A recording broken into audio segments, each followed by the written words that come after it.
ready to go. Rise up, Church of God. People are ready to go. Rise up, Church of God. People are ready to go. Rise up, Church of God. Rise up, out of your suffering.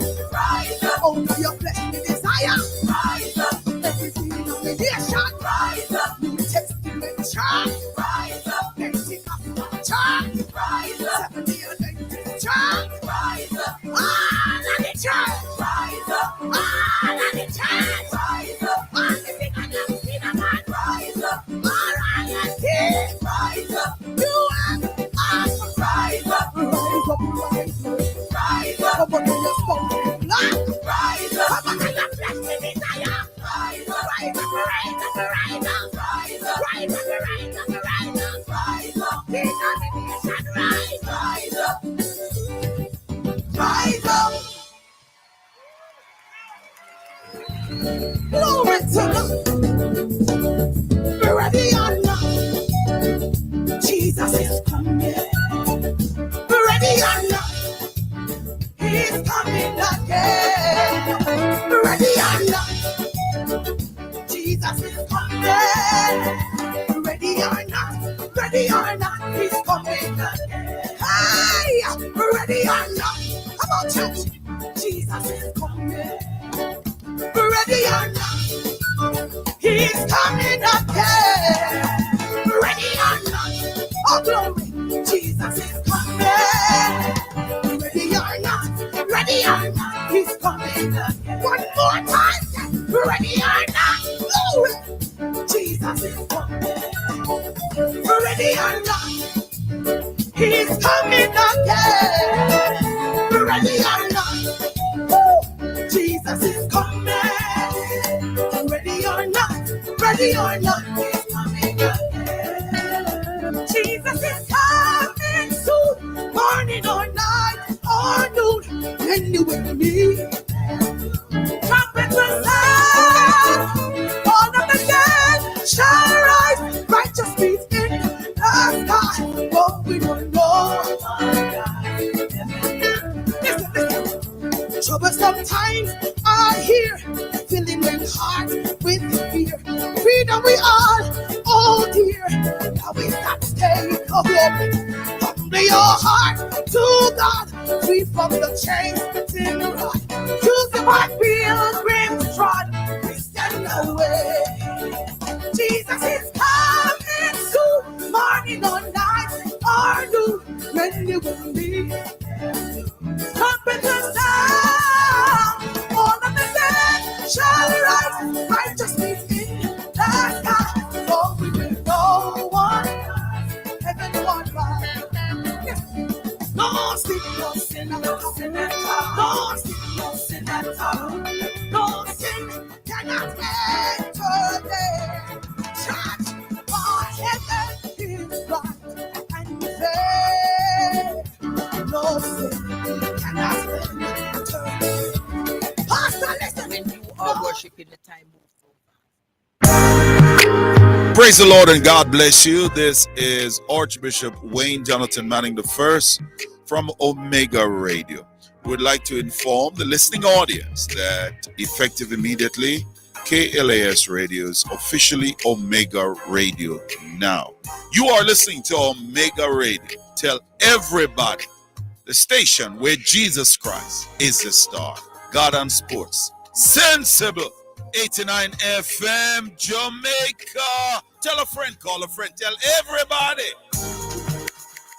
BMUL Auto Limited, your auto parts store of choice. Your satisfaction is our priority. We sell everything auto except the gas. Visit our stores, 114C Hagley Road, Kingston, 24 Caledonia Road, Bandeville, 16 Main Street, Santa Cruz, St. Elizabeth. Contact us at 876-618-2781. The time by BMUL Auto is 1 p.m. Greetings to you listeners. This is Reverend Ryan A. Gordon, Senior Pastor of the Broken Vessels Healing and Deliverance Ministries, located at 120 Main Street, Pineapple, Ocheria, St. Anne, Jamaica, West Indies. Join me every Sunday morning at 8:30 a.m. inside the Kingdom Lifestyle Radio Show with Brother Frisco. Join me for a word in time. You cannot afford to miss this powerful word every Sunday morning on this station. It's all right. For financial news and the latest developments in the business community and economy, Financially Speaking is the top choice. Join me, your host Errol Gregory, Mondays and Wednesdays at 12:30 p.m. as we look at current economic issues, provide small business tips, and help you to build your business and portfolio. That's Financially Speaking, sponsored by Jamaica Stock Exchange, JSC Online Trading. Blessings. Have you been blessed by the Real Talk Show with Bishop Manning? Well, you can listen to the Real Talk Show Mondays to Fridays, 7 a.m. to 11 a.m. on the Omega Radio app. Just go to your app store and look for Omega Radio, or listen live on the Omega Church Broadcasting Network website. That's www.omegachurchradio.com. You can also watch on Facebook at Omega Church. On YouTube, you can watch the live church service at Omega Church or Omega Radio. You can also call us at 876-319-1148 or 876-613-9129. The toll-free number is 877-494-0253. That was a paid advertisement by Omega Radio. It's now time for Jamaica's first and #1 daytime sports calling show, The Sports Desk. Call us and let us have a discussion.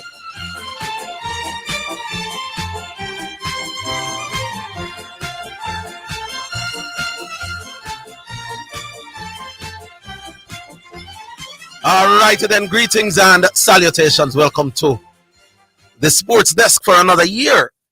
I'm really not going to say another week, right? It's really another year, and it sounds like I've been off for a very long time. I think my last working day was, the link-up was when? The 21st, I think, which was a Saturday.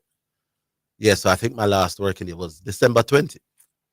Should have started back last week, but as you know here, even now, there's a little stuff in the something. Zidane can't come out because whatever it is that is ailing me is also ailing the co-host. So big up Zidane. Hopefully we will both be firing and ready to go tomorrow. Whole heap of things to talk about, lots and lots of things to talk about. But you know, me go and start at the link-up, people, because after the link-up, I would not have been back on air. Well, definitely not on radio. So I put on a little list. If you're not here on the name, people, don't hold it against me. There were too many people to remember. So I know me, I got miss some names, but we don't take it for granted, so you must come to the link up. So the ones who took the effort to come, I want big up. We want to start with Driver. Driver was one of the earliest people. Driver, me can actually say, if everybody give the support you give, I would leave radio and just keep link ups every month. It would have benefit me. Big up Ross Butter, who we haven't heard from for a while. Ross Butter say, I do some business I go on, and we hear more from him.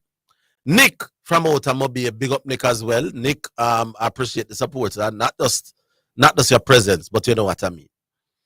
Alric was there as well. Alric played two damn in one thing. We used to keep the last couple link ups were on Friday nights, and Alric is a staunch Adventist, so he couldn't come out. Lady C, without doubt, the most articulate and brightest woman to consistently talk sports as a caller on radio. St. Jacob, turn off your radio at this point. Preacher was there, big up Preacher, and I must big up Preacher and indeed Correction for filling the slot last week when Zidane and I couldn't have been here. Wanna sound good, my boss, but you have been trained. Well, not necessarily say, boy, I want to sit down and get trained. But if you listen to how me and Zidane do the sports programs and you didn't learn anything, then you would have very daft. And Preacher and Correction did a good job. Correction was there as well. Juventus. Big up Juventus for turn up in the place. Who else was there? Unique. You know, Unique, where just have a Unique way of presenting himself. He was there to play some domino one thing. Big up Unique, who say him they come from, I forget which one of the inner city area, but he stood feel, you know, that I feel late. David JC, the man we call David from JC. Big up to you as well, my boss. Dr. Brumfield passed through late, and again, Dr. Brumfield goes radada and fire off some nice little rounds. And I'm not talking about literal rounds, no, but Dr. Brumfield, you know what I mean. You remember the man in the call of the year thing when him Flapsy, when we couldn't remember some very basic things. Him turn up, you know, and him say, boy, no matter what me they think, he was legitimate. So he was there as well. My classmate Mark Watson, nearly last, but big up Mark Watson, the Mannings man, and among the best to talk horse racing across radio platforms. Dr. Paphos, the man with a literal doctorate, I think he's engineering. He was also there, him and his crew.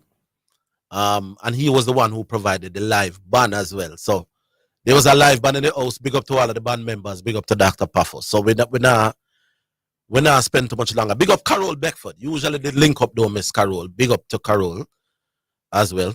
Fernando Douglas, big member of that CC team that you know, I think the year before them win the D Cup, Nando was part of that team. Don't miss the link ups as well.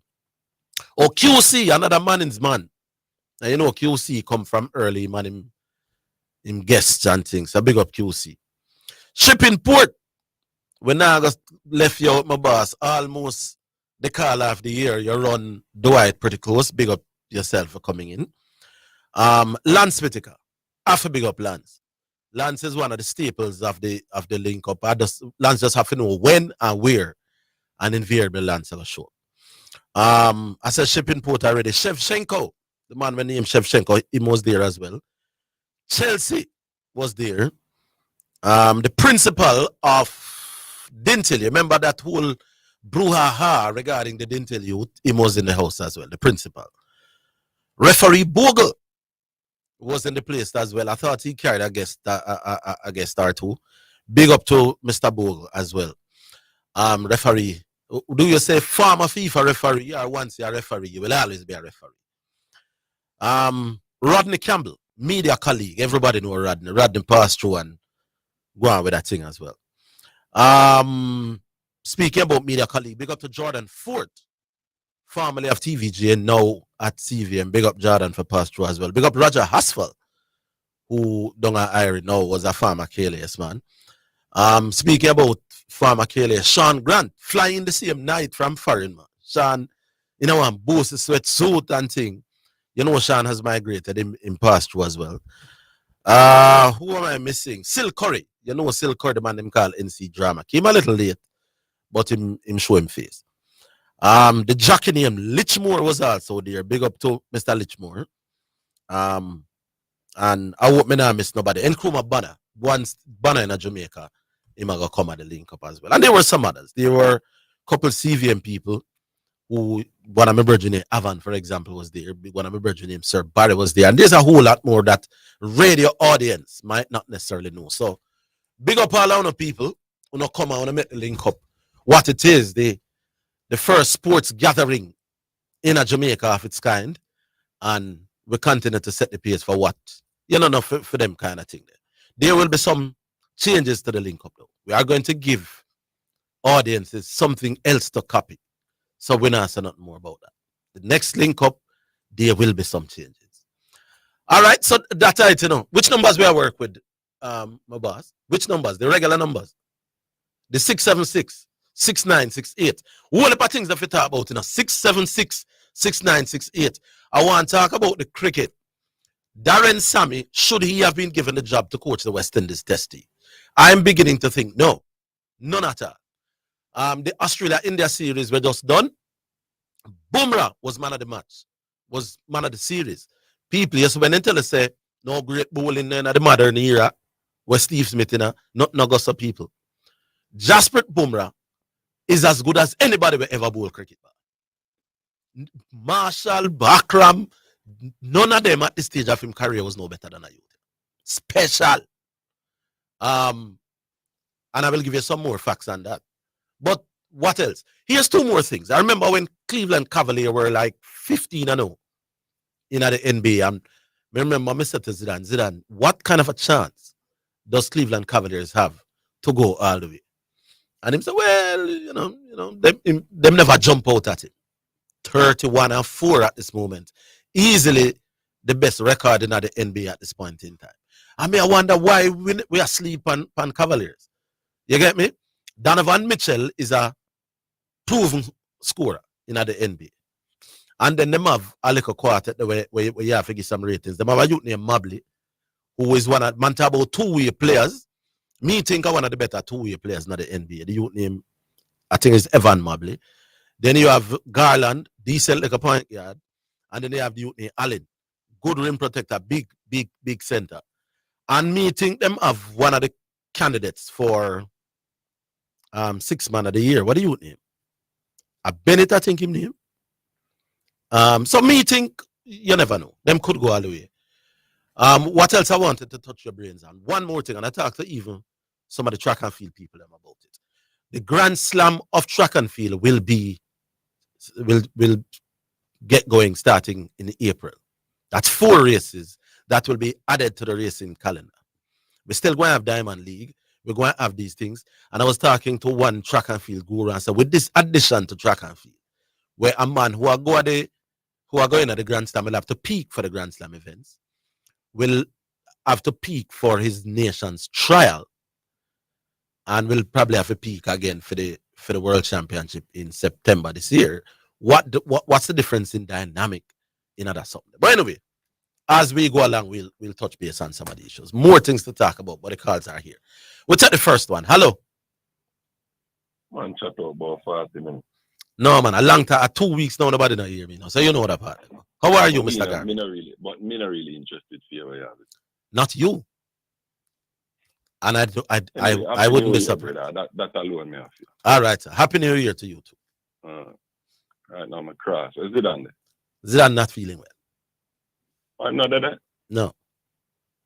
I know I'm doing fire too upon him, you know. Is him your come for this morning, this afternoon? Not really still, but all of them. Okay. But when I say to you, me make a note a couple of things here. First thing I want to touch on is the stadium, National Stadium. I take note of the fact that a huge concert was held there recently by a Cartel Return show. Yeah. Congratulations to them, you know. To them who? However, everybody that was involved in producing the concert, I'm sure it was a resounding success to them, but in every way. So congratulations to them. Yeah. However, I take note of one thing, Orville. The stage that was used for the concert was placed in the middle of the field. Yes. And it was quite an elaborate setup, that stage. I don't know if you saw it. Yeah, I was watching on TV. So I am quite sure some substantial damage was done to the playing surface at the stadium. Would you agree? Quite likely. And I mean, I just hope that the powers that be, you know, not calling anybody or any entity, just saying the powers that be ensure that the same level of meticulousness that was put in that concert together is also put back into getting back the playing surface fixed properly. Yeah. And we don't have a situation where the field is disrespected and it shows shortly when it is time to use it. You feel me? That's fair. Good. But the World Cup qualifiers, I think, will be June, July. Now it's January. I don't think we'll have much to worry about. Yeah, well, we'll see. I just hope so. All right. Next thing. Hold the line. Yeah. We're coming back after the break. I want to take the time for big out. Fully Green, Labour Right Boy, was in the house as well for the League Cup. But it wasn't his usual bubbly vibes itself, but big up Fully Green, Labour Right Boy. The Link Up not missed you as well, so we're never surprised. But I don't know what it is, why you were so, what the word me look for, subdued.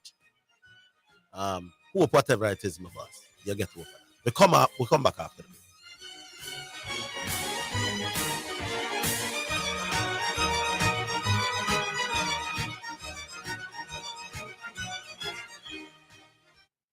The Jamaica Anti-Doping Commission JADCO needs your help to eliminate doping and keep sport clean. If you have concerns about any doping activity, you can share the information with JADCO anonymously.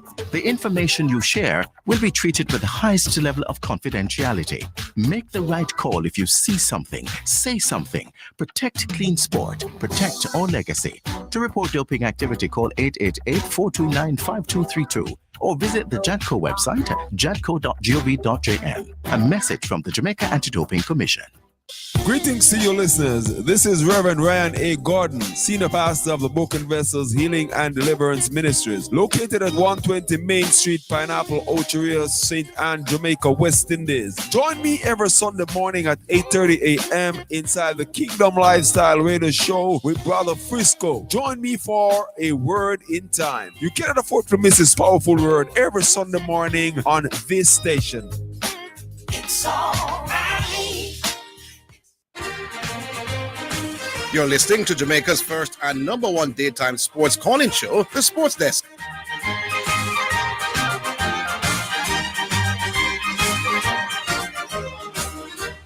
All right, so the numbers are 676-6968. Now we go back to Garvey. Garvey, you're back. Yeah, Arville, I hear you complimenting Preacher just now and his hosting skills. Yes. And saying he was well trained by you, right? Not directly, but he would have listened to me, and I'm thinking he would have picked up a tip or two. Anybody would, I would think. One thing is for certain, though, he pick up the brambleness from you. I disagree. What did he say that was bramble? So you're a preacher, I don't know. And in doing so, you know, it does clearly show us that we win the argument. If anybody who did oppose Garvey on the argument, the preacher confess. Preacher, I know you're probably listening and you probably want to run over to hear the word and defend yourself. Here goes. While the preacher was hosting the program, right, Arville? G-Star called in and they were having an NFL discussion. G-Star posed a question to Preacher. He said, Preacher, who is the best quarterback in the NFL right now? Preacher's response was, if the game is in the fourth quarter and it's close or the game is on the line, he would want Patrick Mahomes. Yeah. However, he thinks Josh Allen is playing the best QB overall in the NFL. Yeah. So let me ask you this, Arvin. You remember when we had the discussion about the no points being more important than some, or with no quarter being more important? Yes. You remember which side of the argument Preacher was on? I think he was on the side that no points were no quarter was more important than none. Good. And no points are more important, right? Right. So why would he want Patrick Mahomes when the game is on the line in the fourth quarter or the game was close? You have to ask him that. Preacher, if you are listening, call in right now. So clearly, I don't want to take up the argument, Preacher. Clearly, I want that argument. Yeah. And even anybody who agrees with Preacher that no points are more important and no quarter is more important, they must come out now and say, Preacher, you put your foot in your mouth. Oh. You see me? I don't know enough about Josh Allen and Patrick Mahomes. Another job I want to take at Preacher. Yes. I did a video recently on my YouTube channel, right? Yes. Where I said there is no way Joe Burrow should have made the Pro Bowl over Patrick Mahomes. Preacher disagrees with me vehemently. And his argument is that Joe Burrow had 43 touchdowns passing, 9 INTs. Patrick Mahomes only had 26. I tell you what you do. I tell you what you do, my boss. Clearly, me now can navigate the waters in another NFL argument here. Me that one you wait until Preacher comes on. Or when Zidane come on, who follow it a little bit more. If you're going to take pots at Preacher, I want him be able to defend himself. Get him on the line and you hit the back. All right, cool. Preacher, get yourself in. Come defend him argument, boss. All right, cool. Yeah. All right. So if we can, we'll get Garvey and Preacher on at the same time. That's one of the innovations that we want to recreate. Start back on the sports desk where people face off. That's the term that we have given it. And I would look forward to a Garvey versus Preacher face off. Make we go back online. 676-6968. Hello. My time. Bull, how are you, Bull? Big up yourself, Arville. Happy New Year. Yes, sir. Same to you. I made 2025 be better than 2024. Yeah, man. Enough blessings are reached me. except that little stubborn, Yeah. that little Yeah, stubborn, what you yeah, call it, yeah. you know. I know even I flew. don't know, I don't even know what it is. the band if I talk about football. You don't really get a band there. The band there up. Which one did say now? You know, say you don't know how volume man I have to send a band. I have never heard a man say. Talk a little louder for me. I don't that wrong. I remember I said the band up. That's how I want. The band up. I remember how long the A man said he kicked it on the the producer same can't. The producer same now hear you well. But then if you can project like a bit. Yeah, you hear me now? Yeah. All right. So the band I do here. So I lift the band here because some football I'm going to talk about. All right, go on. All right. So what this Manchester United team performed yesterday? Yeah. And I might add, very, very good performance. Excellent performance if I take into consideration what was surrounding the club. But like the coach, me further question than Balaya. And now, first used to question them ability. When I listen to me well now, you know. Yeah. I don't think they are the best players in the league, but they are not the 14th best squad in the league, definitely, to be in 14th. Yeah. You understand? But no, Mr. the man didn't perform against Liverpool. I'm now, like the coach, start questioning the man, the mentality, big man. After we lose to Newcastle, the coach made a statement. The man said the club need a shot. Need a shot. These players are too. You hear me? Yes, yes. He said the club need a shock. A shock. Players Okay. are too comfortable. Yes. So the man said they need to realize that we're in a relegation battle. Yes. Now, when you put relegation and Manchester United in the same position, it's like the players them decide, but Jesus, this thing are real. Yes. So now we start to question the man, the mentality now. Uh-huh. Is it a case where the man them on a day-to-day basis or a week-to-week basis decide when and when they want to show up? And then must start going at the history and start looking and realize that majority of the time when Manchester United need a win or need a result from somewhere, as far back as Jose Mourinho days, whenever the coach come under pressure, Manchester United players normally deliver a performance. Happen under Ten Hag. Whenever the coach is under pressure. Like we examine that statement. Under pressure. So the coach did under pressure before that Liverpool game. This coach wasn't under pressure. The team was under pressure.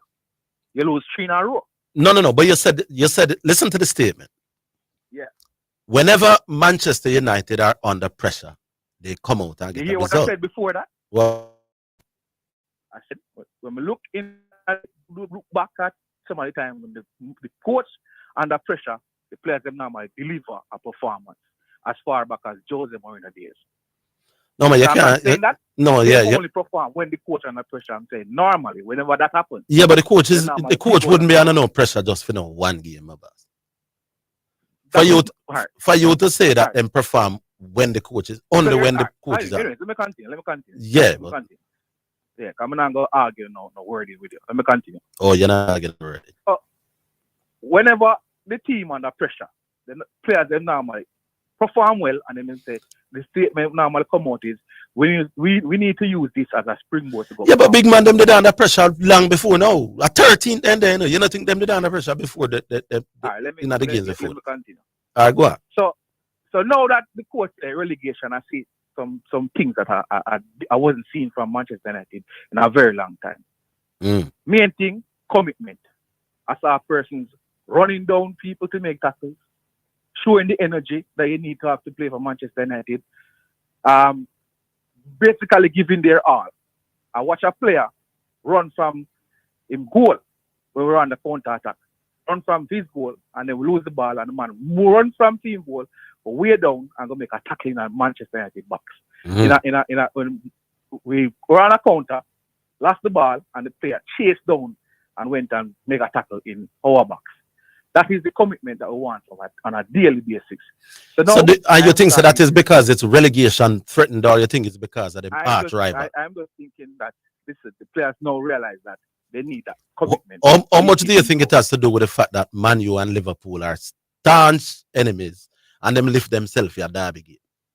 I've seen Man U and Liverpool staunch enemies and Man U pick up 7. I've seen Man U pick up 3. I've seen Manchester United play these Liverpool games. All right, fine. So we are reasoning. You believe that Manchester United only played that well Because the coach said them I did not in say a they relegation. only play that well. That's the main reason. I'm not arguing with you. No, Jesus, big man. Do you believe that the main reason is because the coach arguing said them in a the relegation battle? Anyway, Yeah. arguing the mentality of the players. I believe that these players seemingly can turn it on and turn it off when they feel like, and that is one of the things. So they might try sabotage the coach, basically. That is what the coach is saying. Cannot happen at a club like Manchester. So you are saying that the man you then, Lord, let me answer the question. You come to lecture, you come for me. Me I try to understand what you are saying now. Remember, you know football more than me. What I'm saying? Yes, you are saying that the players can turn it on and turn it off, down Man U whenever they like. Seemingly that they can. Seemingly. So I'm saying seemingly they are trying to sabotage the coach. Using your logic. Eh? Then if me I turn it on and turn it off when me feel like my boss, then not the coach. Then not the coach me sabotage. Go again? If players decide when them are going to go hard and when them are going to go easy and make teams run over them, isn't that an indictment on how they feel about the coach? The coach. Do you turn up when you turn up? You up and in with the CM guy and come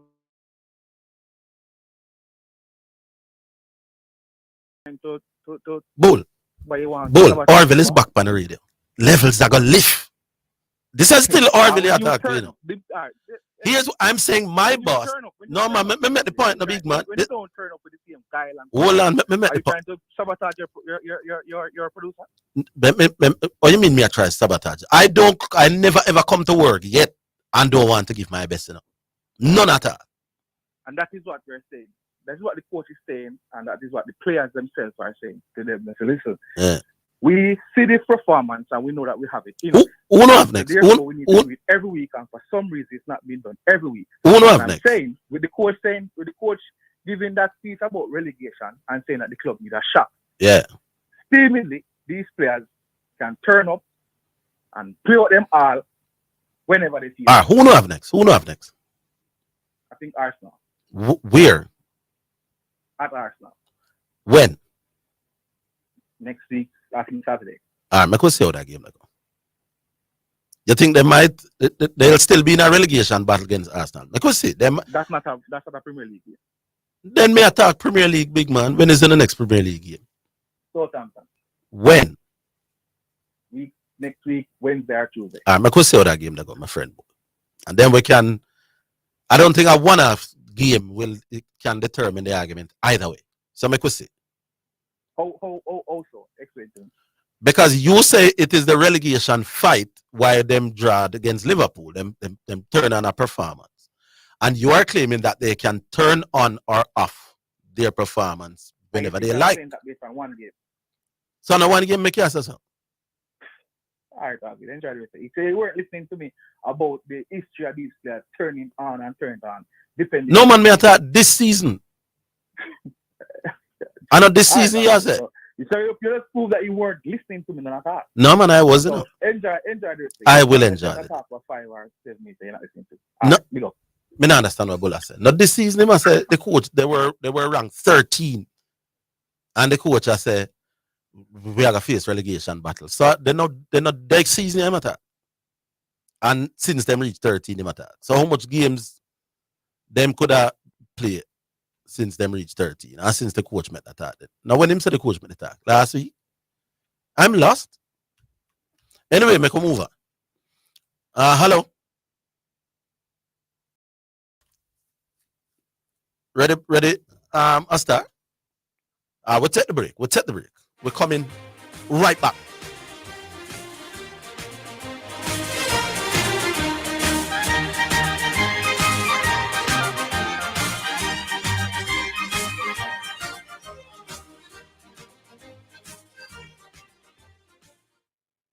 At the Ministry of Finance and the Public Service, we are driven by service excellence. Visit mof.gov.jm for more info. The time by the Ministry of Finance and the Public Service is 1:30. The management and the staff of the Jamaica Customs Agency extend the very best wishes to you and your family for a safe, peaceful, and enjoyable holiday. Whether you're effecting clearance at the port, traveling to and from the airport, or undertaking other transactions, we urge you to travel safely. Use good judgment and stay within the speed limit. We thank you for your support throughout 2024 and look forward to a healthy, prosperous, and productive new year. Happy New Year from Jamaica Customs. Super Center, everything for your home and more. Whether you are redecorating your home, looking for a gift idea, or simply feel for some retail therapy, Ascent Super Center is the place to be. Regal Plaza, Kingston, and Linston. We have it all. From linens and curtains to appliances and cookware, furniture, rugs, and wall decor. It's everything for your home and more. Ascent Super Center, we're gonna make you smile. Make you smile. Ascent Super Center, it's a lifestyle. It's a lifestyle. You're listening to Jamaica's first and #1 daytime sports calling show, The Sports Desk.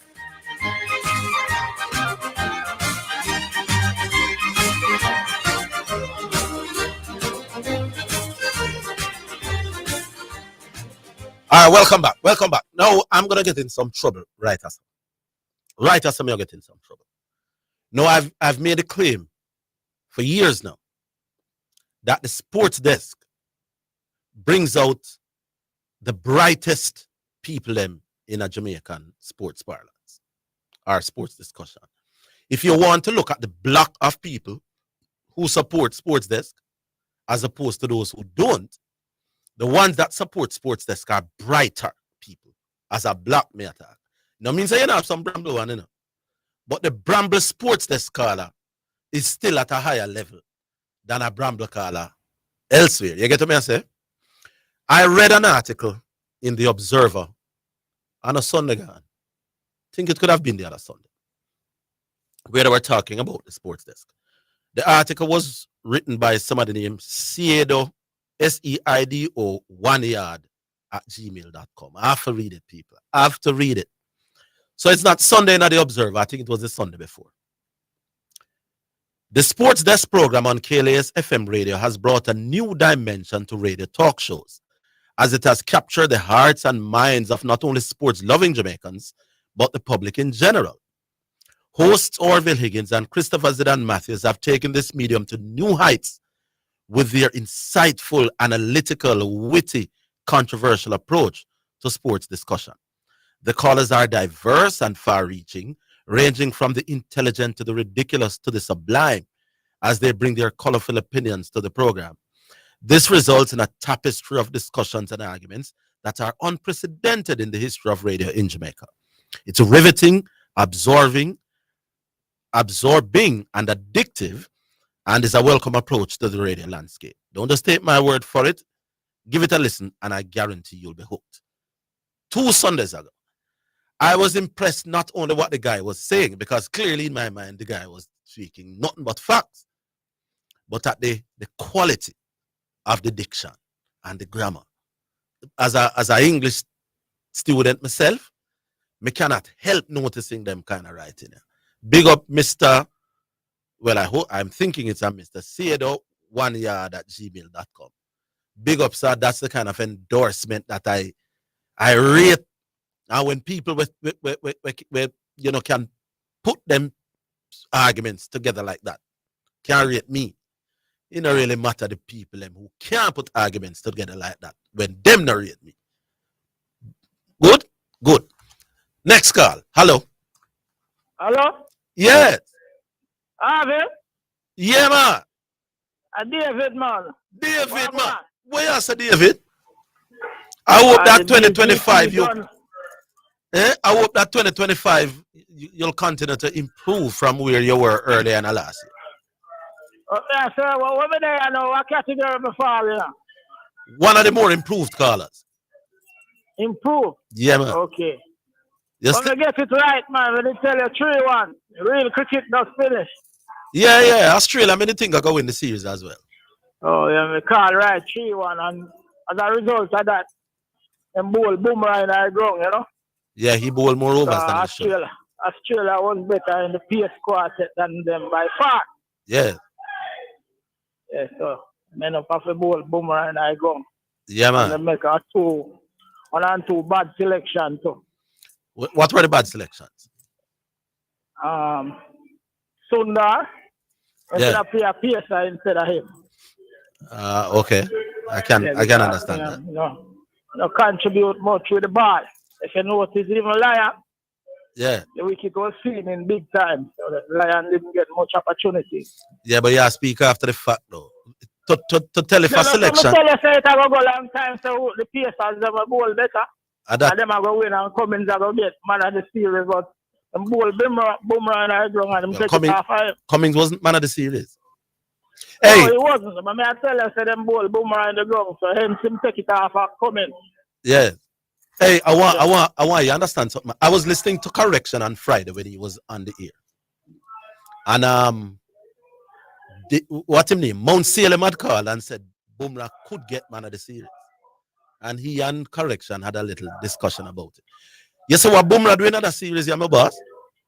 It could be argued that it is the most outstanding performance ever by a fast bowler in a cricket, in a series. Yes, man. 31 wickets or 32 wickets are 13 apiece, my boss. Yeah. And this is not in your country. Me I talk about on the road. No Mikey, no Wazim, no Marshall, nobody at all never give one performance like this in at least 3 number. Where you go overseas, go play, and India and Australia are as far apart as you can get in terms of conditions and distance. 32 wickets against arguably the #1 team in the world at 13 apiece. Bumrah has taken 200 wickets in a test cricket. Nobody at all will ever take 200 wickets in a test cricket has taken them under 20 per wicket. No Marshall, no Akram, no Holding, no Roberts, no Lilly, no Thompson. This man, Jasprit Bumrah, at this point in his career, up to 200 test wicket, is as good as anything we ever bowled cricket back. We do not take him live. If you're good, you're good. Anywhere you go, you're good with the ball if you're good. And the bat as well. Yes. Yes. The bowler. So I saw you go. Yes. It was pleasing on me to watch some real cricket, you know? Yes, indeed, sir. Real cricket. Did you follow? Did you follow the series? I mean, if me follow the series, man. Oh, what kind of question that? You watch when you get a chance. You think it's NFL we are talking about or Arsenal so keeping us? I watch cricket in the I watch the game, man. Watch the games, but Securely out. Have some selection issue too. Hey, let me tell you something. Mitchell Marsh should have gone a long time. Yeah, well, you know, the Union Bill Webster came in and did well, but Australia not quick for drop you know. But yes, but I didn't have him in my team at the start, you know. Yes. Because as far as I'm concerned, he's overrated. All right, well. How me see it? Overrated. Very few performance in between. All right, cool. Yeah. Anything else most improved? One of the most improved? Oh, yourself, man. Let me not tell you, keep on with that improvement, my friend. All right, my boss. All right, cool. Yeah. So that series the people. Steve Smith, for example, who Latano had written now, scored 2 centuries in that series. Still only averaged 38 in the series, the winner. Because when you're facing people the caliber of Jasprit Bumrah as a big bat yourself, him going to win some and you're going to win some. You know? So 2 at a time, Steve Smith hang on upon them. 100 them. But Bumrah and the other Indian bowlers, them not bad enough. Them not as good as Bumrah, but they had their moments when them bowl really well as well. Steve Smith is, when I tell people that Brian Lara can bat like a youth here, we're biased, you know. India is easily among the better teams in the world since Steve Smith has played. Steve Smith averaged 50 against India, you know. Steve Smith averaged 50 in India. Tell you what you know when a man can bat. You test him on these conditions. How well does he do in India when they pitch them a spin? How well he does in England when they pitch them a seam and ball, a dart round? And how well he does on the bouncy pitches of Australia and South Africa. If him tick them 3 box there, then you usually rate him. Brian Lara, for example, averages about 34 in India. You know. Didn't dominate in Indian conditions. Steve Smith averaged 59 there. New Zealand is similar to England in that it seems round and going with a bag of thing. Brian Lara average mid-30s in New Zealand. You know? Steve Smith average 40 and above everywhere and play cricket regularly. You know, people. You don't compare the man with Brian. Or not comparing Brian with him. It's West Indian bias, that's all it is. Next call. Hello. Hello? Driver is here, man. Driver, don't stop at all. No, me stop. Me have to stop, you know. Yeah. You set me up, I'm going to clear it up. Me I set you up. You're making people feel like we're rich. People, Yeah, the I've man. been driving bus for a living for the past 26 years. Yes. So I don't want Orville. I'm going to feel like we're rich, you know. Because I must say, boy, if it was me and maybe what 10 more me or 5 more, how much? What number you gave? I said if everybody, I don't remember if me give a number, but if everybody give the kind of support you give them in a left radio and go do that thing every month, man. You must know. Yeah. I don't want you to give the impression they were shit. Then which impression me I give? I never meet you one. Then people in body link up and see how you're going, man. I know secret me I got. I must be myself. Anyone me go and meet that. But I'm saying, how you ask me not to tell the people them what really happened? Me never tell the people them say you're rich, you know. Me say, no. if everybody gave the support that you give. No, people will imply that, wait, people have sense to them, man. My grandmother say, young boy, every time you think you have sense, remember say other people have sense too. You hear me say something the other while? Can I tell people how much you spend on this something? All right, well leave it there. Leave it. All right. But anyhow, Orville. Yes. I heard somebody this morning saying that the Test Championship between Australia. You know, before me even go there, so big up Landwick with the kind of come have a son who my younger son. Yeah, man. Landwick is him idol. I never know. Yes. Is when we did the link up. I'm a son. I was there, I was there with my son and my daughter. Yeah, man. You come with your crew. Yeah, the crew. Yeah, it was a kind of family setting. You know what I mean? Yeah. Yeah. So, my son said to me, "Hey, Dad, they rate the money, you know." He said, "Oh, see my this up my land, I said, "Eh, see, yes." But I'm missing pan food. I'm to carry the man go meet land. So more big up land. I never know. I know me always go come home, come see my watch sports max and them thing. But the man say land with the guy is one of them sporting idols in terms of presentation and so on. You know what I mean? But anyway, so Lance Whitaker, one of the best human being ever exist on the earth. Simple. When me hear the young boy say that, I say, hold on. So me start realize the boy IQ tall. Me know it's IQ tall, yeah. But when the man say land with the me start put some people in the same zone. It will land with the fall, you know. I'm say, yeah. The boy know him, I say. Yes. So we can't go meet and shoot 2 pictures with him and so on and land whole of reasoning with him as a youngster, you know what I mean? Big up and land. so big up land for that. Big up son, you know what I mean? Yes. But yeah, the Test Championship, it is going to be in June, correct? The final between Australia and South Africa, yeah. Somewhere down there. So my question to you is, do you think that is a foregone conclusion that Australia is going to win the championship? Nothing is a foregone conclusion in a sports, but Australia will start favorites. Especially cricket. Eh? Especially cricket. Go ahead. No, man, no foregone conclusion is strong, but Australia will start favorites for sure. I beg to differ. Have you been following South Africa's progress in terms of the amount of game they play? Big man. Play again? Australia will start favorites. You think that? Yes, no, man. We want to put on a little wager for it because no, you can't win the wager. Hold on. It is in England, Orville. Don't forget that. It is in England. Yeah. And a neutral ground. Yes. So what we start thinking about now is the nuances. Yes.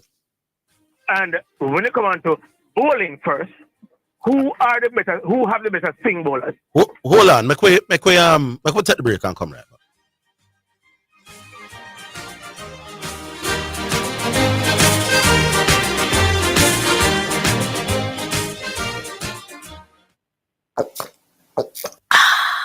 so refreshing. What's so refreshing, Sanya? The water is refreshing. Try it now. Where you get that from? Not clean manufacturing water. So refreshing. Me like it. Clean water. Located at 20 Syndom Commercial, Old Harbour, Spanish Town, St. Catherine. Telephone number 876-335-0448 or 876-648-7192 or email cleanconcept@gmail.com. Blessings. Have you been blessed by the Real Talk Show with Bishop Manning? Well, you can listen to the Real Talk Show Mondays to Fridays, 7 a.m. to 11 a.m. on the Omega Radio app. Just go to your app store and look for Omega Radio or listen live on the Omega Church Broadcasting Network website. That's www.omegachurchradio.com. You can also watch on Facebook at Omega Church. On YouTube, you can watch the live church service at Omega Church or Omega Radio. You can also call us at 876-319-1148 or 876-613-9129. The toll-free number is 877-494-0253. That was a paid advertisement by Omega Radio. You're listening to Jamaica's first and number one daytime sports calling show, The Sports Desk.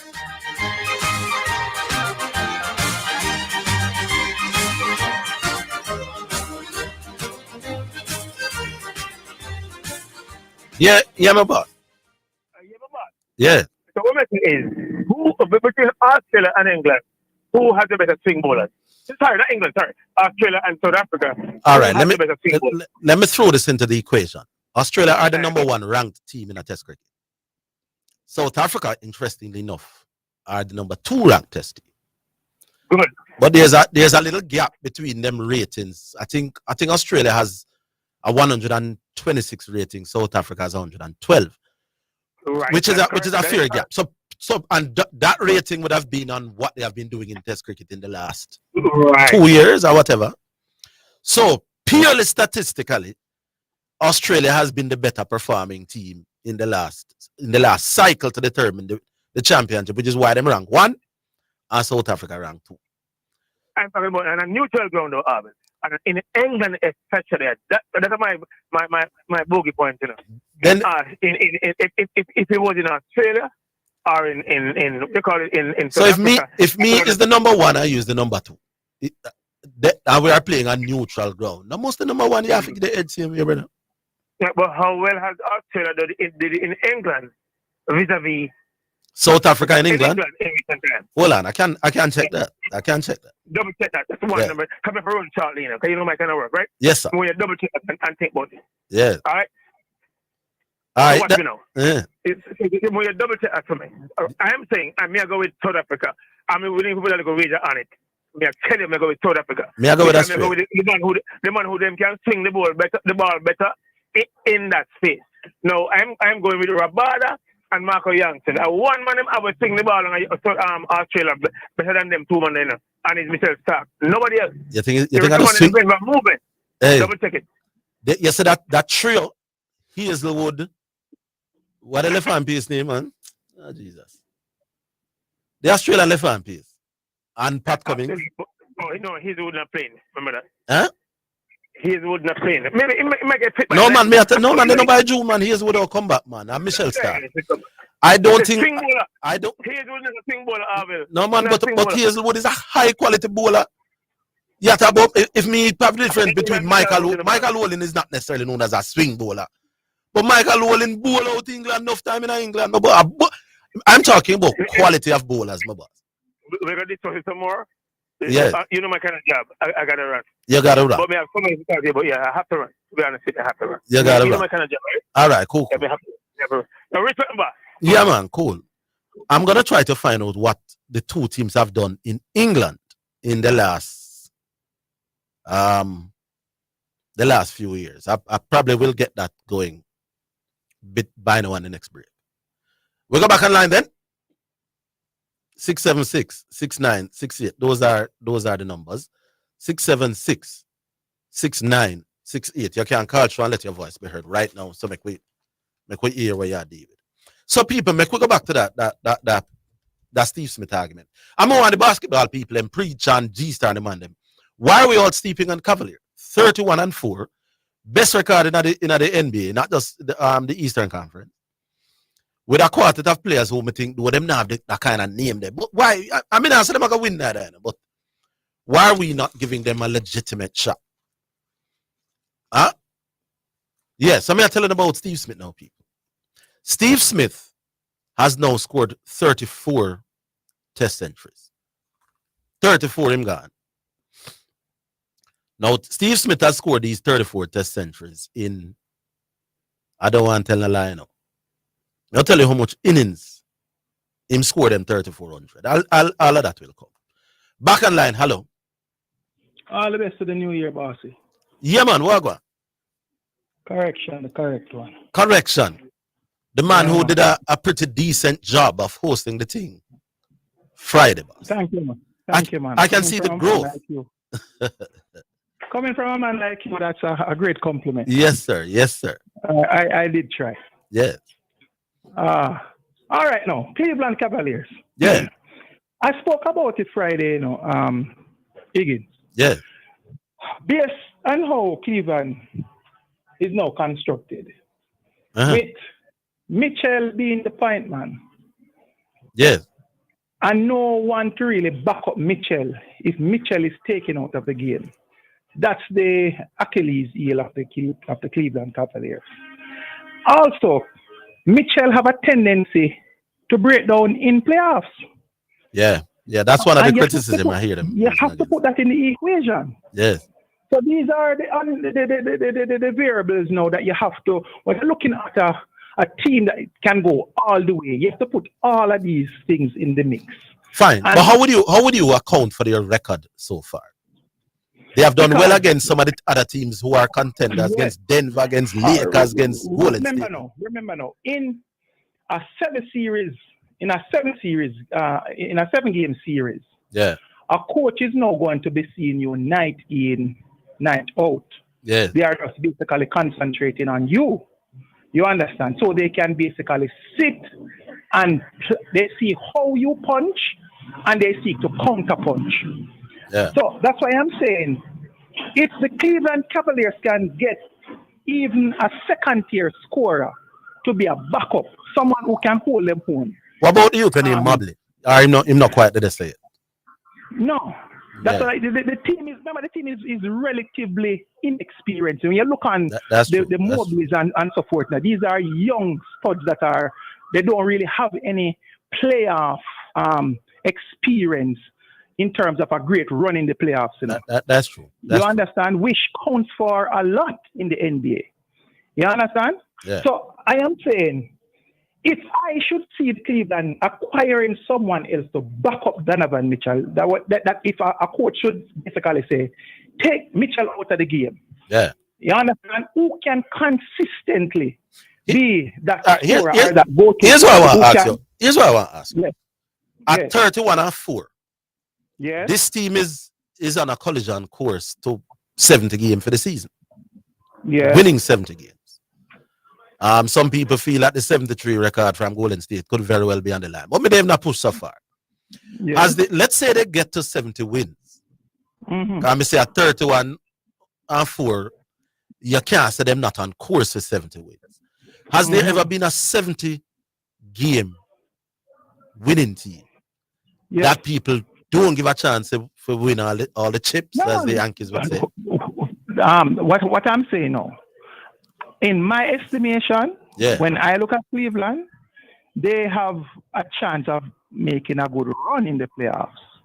Yeah. Where I draw the line now is I don't think with what they have there now, I think they are one superstar short. All right. So how do you account for how well they have been doing so far? That's what I'm saying to you.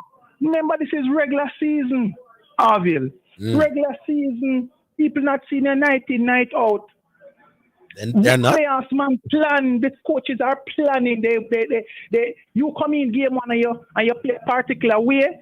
You give the coach now something to basically counter.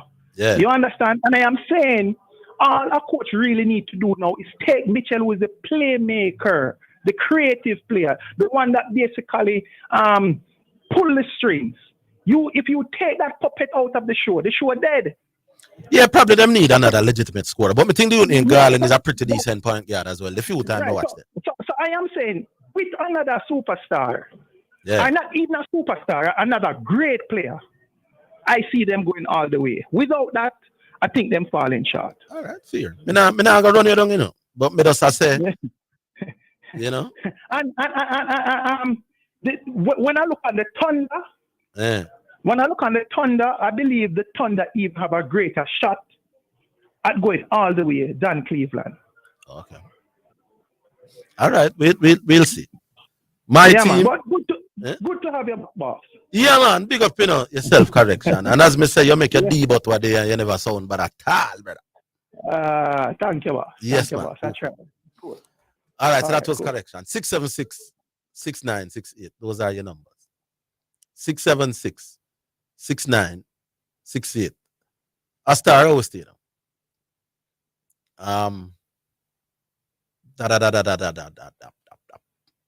All right, a star I try work it out. In the meantime, you can call upon a number there. And we can talk. 676-6968. We're ready now? Hello? Hello? Yes. Good, dear. My brother, how you do? Not too bad. To whom do I speak? Oh, this boy named Fury. Fury. You know that name? Just the second time I'm calling in, but the last time I called it was not to talk about sport, was to give you honor. Or was to give me honor? And there's something I want to talk about this evening about the little boy, who that gentleman, the bus driver. Bus driver. I know when them two guys they start, that is Gary Allen and Lance Whitaker came to the station, you know. Yes. And I tell you something, man. Both person impressed me because one went to the summit and Lance went to Barbados, you know. Yeah, man. And I know them man enough feel me. I tell you, listen me. There's another person, you know, named Hugh Cross killed. Yes. I cried it too when I hear them kill the man, you know, man. I bawled when I tell the man because he was a bright prospect. I like listening commentating. Yeah, man. Hugh Cross killed on the wall. I used to commentate. You see, you talk about cricket. I don't love nothing else like cricket, brother. The only other thing, sport I love like cricket is boxing. Yes. And I want to tell you this. I listen to you. I'm not a person who like to call. I like to listen. Yes. Now, me I tell you, one time me go to another station that is my sister station to the station I love to listen to. And I call him the name. And that man don't know nothing about sport, man. Don't know nothing about sport. This you and Zidane. I don't know the guru. I don't know the boss. We are, intelligent people know the difference between what we offer and what is offered elsewhere, my boss. I'll leave it no more than that. And listen, me answer now. Sometimes me hear someone come on to the show. You see this brother man, we say my challenge the pastor. Challenge the pastor. I'm not saying that, you know, him not talk spend some time in about him is too aggressive. Who that is? Challenge the pastor. Oh, Garvey. You know me I talk about tell him must change his name and he can't name Garvey. Even if he name Garvey, get another name this sport. Garvey was not aggressive like how he is aggressive. He sound like he must speak down to those who are the presenter. You can't talk about the presenter. No, but in fairness, this morning or this afternoon, he wasn't that bad. So we are hope said 2025. Although me and him going bad towards the end of last year, but I did him as that. Well, I'm just hoping. Tell me. I'm a tell your program people them we are listening. Say, I am a listener. I'm a blind man, you know, but I'm a listener. Yes, sir. And I know, say, every moment of the day, I like to hear you and Zidane speak to those people. Yeah. I'm not a boss. I'm not good enough a boss. Yeah, man. Then. I know, long time. Me know say you are cricketer. You used to be cricketer. Me know you love cricket. Yes, man. My favorite sport, without a doubt. Yeah, man. But I know say you come from the great man. Yes, sir. Man school. I am from a place, a little place, them called the school name Nazareth. beat up everything we come there, all the high school, and we used to be all age, you know. When Nazareth there? Which parish Nazareth there? Manchester, man, up on the hill, Maidstone. Oh, never been to Nazareth. It's when you come up, when you come up Spur Tree. Yeah. Hold on, Fury. Make we take the break, give you another minute and two, and then we'll play the first selection. We're coming right back.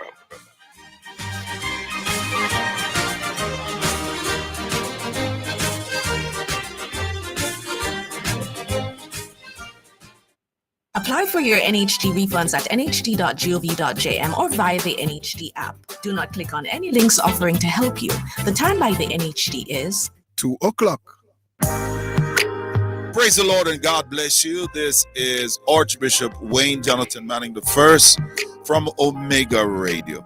We'd like to inform the listening audience that effective immediately, KLAS Radio is officially Omega Radio now. You are listening to Omega Radio. Tell everybody, the station where Jesus Christ is the star. God on Sports. Sensible. 89 FM, Jamaica. Tell a friend, call a friend, tell everybody. You're listening to Jamaica's first and number one daytime sports calling show, The Sports Desk.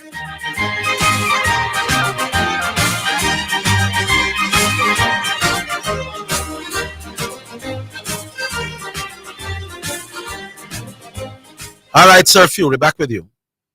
Honorable, I'm just saying to you and your people is to listen, is to have a clean speech when they speak, because there are other people out here are listening, and I enjoy showing a full joy class. Yes. Full joy the thing, man. I want to hear something when me hear it, man. The bubbling. I like to listen. I like to listen to people with good voice and clear voice. Oh, wonderful. People like Lance Whitaker is my style, you know. Yes, man. People like Tony Cruz or Red Pereira. People like Neville Oliver. People like John Harlan. Them are my people, man. Them they had smooth voice, sweet voice. People like you and Zidane. Yes. As Joe, want to make the thing sound good and excited out here. And the callers, there are a callers that, you know, we admire, you know. I say Aliko and everything, he said something to him. But he knows how to withdraw himself and to keep quiet. And I love them kind of people there.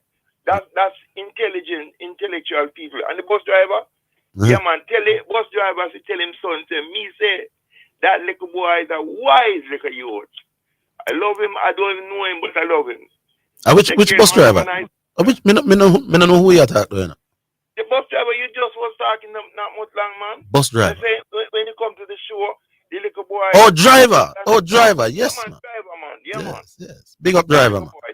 Take care. Have a nice day, now, sir. All right. Same to you, my boss. All right, driver. I'm looking at the last time South Africa were in England.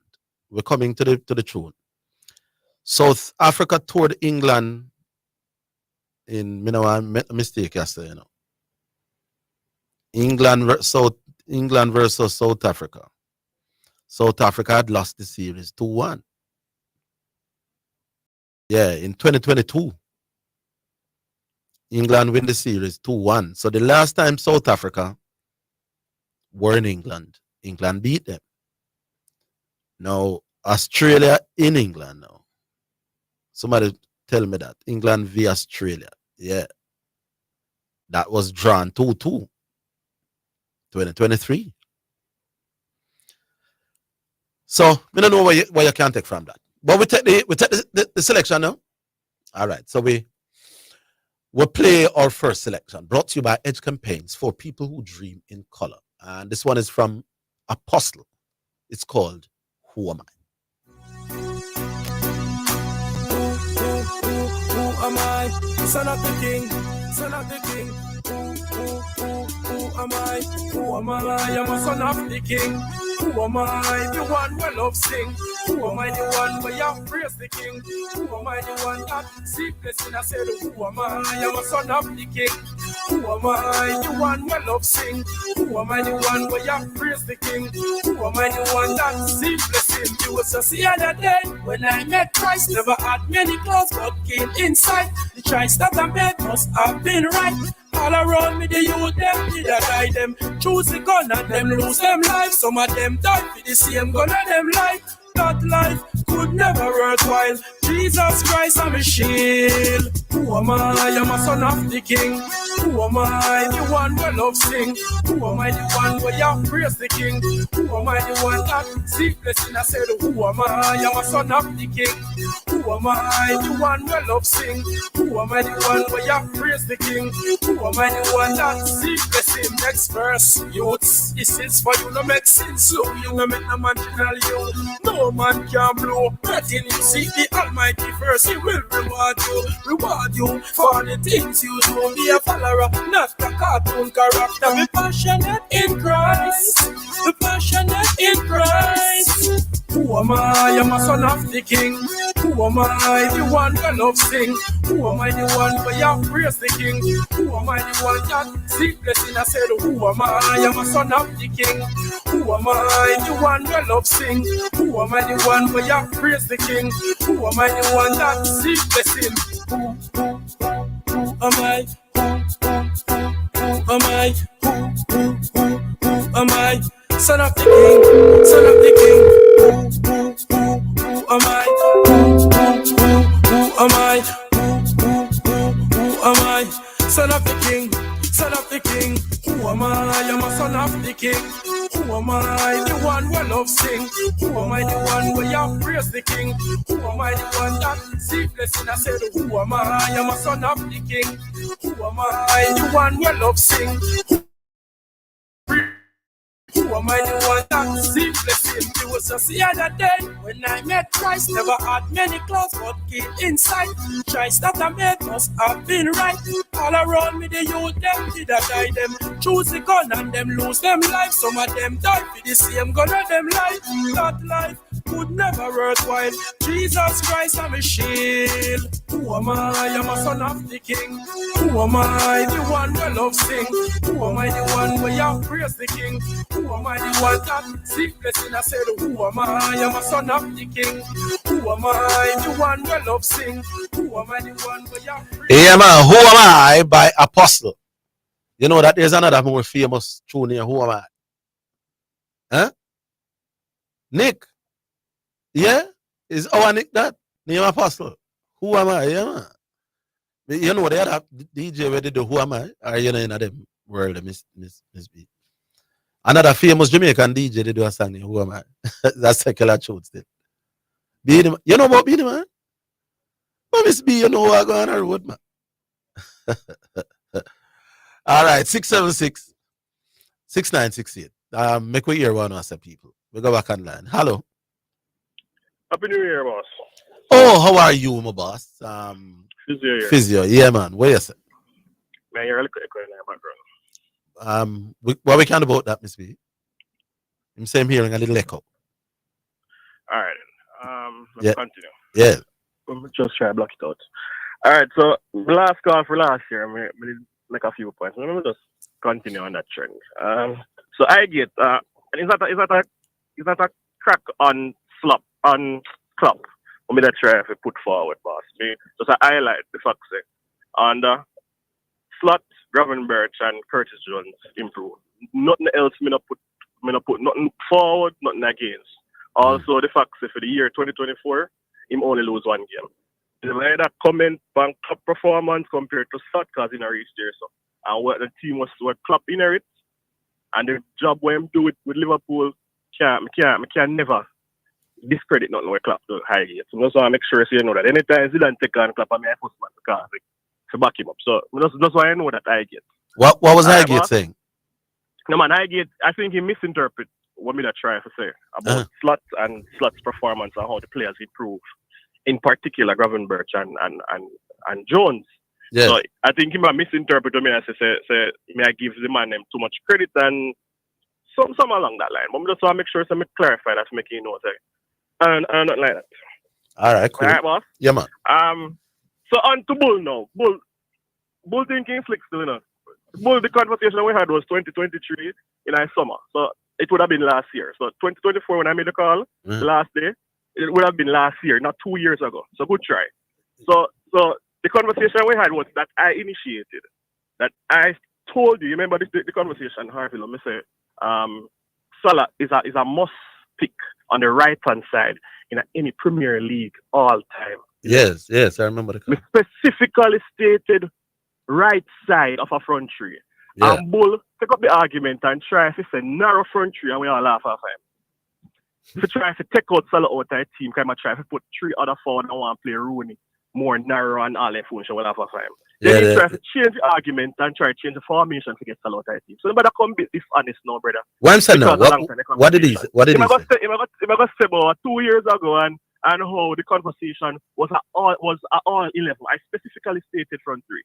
If you Right put side a of a front 3-5-2 formation, brother. Yeah. If you put a right side of the front three. If you put a 3-5-2 formation as for all time 11, you're not gonna put Salah in. I think, and not gonna fit the formation. The system not suit him. But if you put my system what I suggested in our front three, as I specifically stated, there is nobody else who can put in a level. And try to take a crack at Salah for come saying conversion rate is similar to Jimmy Vardy. Brother, Jimmy Vardy have one of the highest conversion rates in the Premier League. So that's not necessarily a crack at him. And so I'm going to play a fire front three if you have that conversion rate after him start the league being very shaky within conversion and improve significantly. I mean having numbers in front of him, but just based on looking, yeah. And as a forward, the amount of goals with Salah score and the amount of chance he put himself in to create these chances to actually score is actually a plus to him and not a negative. Me rather get a striker or a forward where can find himself in a box when he can score and have big chances. 10 times in a match, the man only have 2. And give me more opportunities for can score. Even if him only score 5 or 4 out of the 10, the man will put himself in a position 2 times and score 1 or 2 max. I hear the logic in what you're saying. You hear me, I say? I mean, I try to be very logical and not emotional right now. Yeah. You hear me, I say? So on to CC now, because CC come on at the end of the show. He never really making points here, but me hear part time where he must say Salah numbers. Not all that. Brother, name a next man who play wide, either the left or the right, other than Lionel Messi and probably Kylian Mbappe, whose numbers are better than Mohamed Salah for Liverpool. Me wait for CC to tell me that. So nobody come on the show, brother, and come talk on things where you don't know about. Nobody can produce numbers that Salah has produced, and it's not just numbers because Salah is silky. Salah is silky like an Eden Hazard. You know what I say, Orville? Where do you put Cristiano Ronaldo, the Manchester United version of Christie? His numbers are not Salah's numbers. The only thing they're going to tell me is that Cristiano Ronaldo won the Ballon d'Or at United, and that in one season he had the record, 31 goals that Salah even beat. You get what I say? So when you're going to know if Salah win Ballon d'Or this year, what are you going to tell me? We're talking about greatness and legacy of Premier League, and we're talking about greatness. Is it because when Salah was playing, the competition was harder? The teams are playing different right now. Yeah. The teams are playing different right now. Formation different, everything different. So you see the nostalgia of yesteryears where people are gonna put down. Nobody never really credit Salah. No, Salah is a word to name, you know. And when you get as narrow with your specifications as that, front three, right side, there can't be too many other contenders. Greatness in the Premier League, I can't put Ronaldo above Salah right now. Here who me like in other position there, although he never played long in England. Arjen Robben. How long Robben played in England for? Robben not playing a whole heap of years at Chelsea. Put it this way. What Robben do in the international scene? Yeah. Bigger than what we think him do in a Chelsea. Sometimes it makes me up as to what he did in England or what he does generally. But as a right-sided man, we can cut in and go on a bag of things. Me think probably Robben would get the edge for me. But in England, in Premier League, yeah, I can't get Robben over. Yeah. I don't remember exactly what he was doing. If you ever argue with me about Premier League and about a forward, you see, forward is based on what you're producing and your numbers you're producing about. All right, I hear. You know why you're not, but I test my striker need to score and create chance. Yeah, not silky because Haaland is not silky. But all our numbers, nobody can tell me nothing about all our numbers. So this is the dishonesty them have. So when they talk about Haaland, they talk about numbers and how much goals they score. So in Salah, they hear about eye test and don't only look at the numbers, them nonsense. And it shows you bias against Salah. Keep the same thing, my brother. You want to keep the same thing. If Salah numbers are so outstanding, why are we now going to try and discredit him because we don't like the man? Hold on. You can't take the next minute. Big up Physio. We just have to make them clear points at the start of the year. You just start off well, sir. Reasonably well. We just move along. All right. Hey, yeah, man. We'll take a break. We'll come around. All right, boss.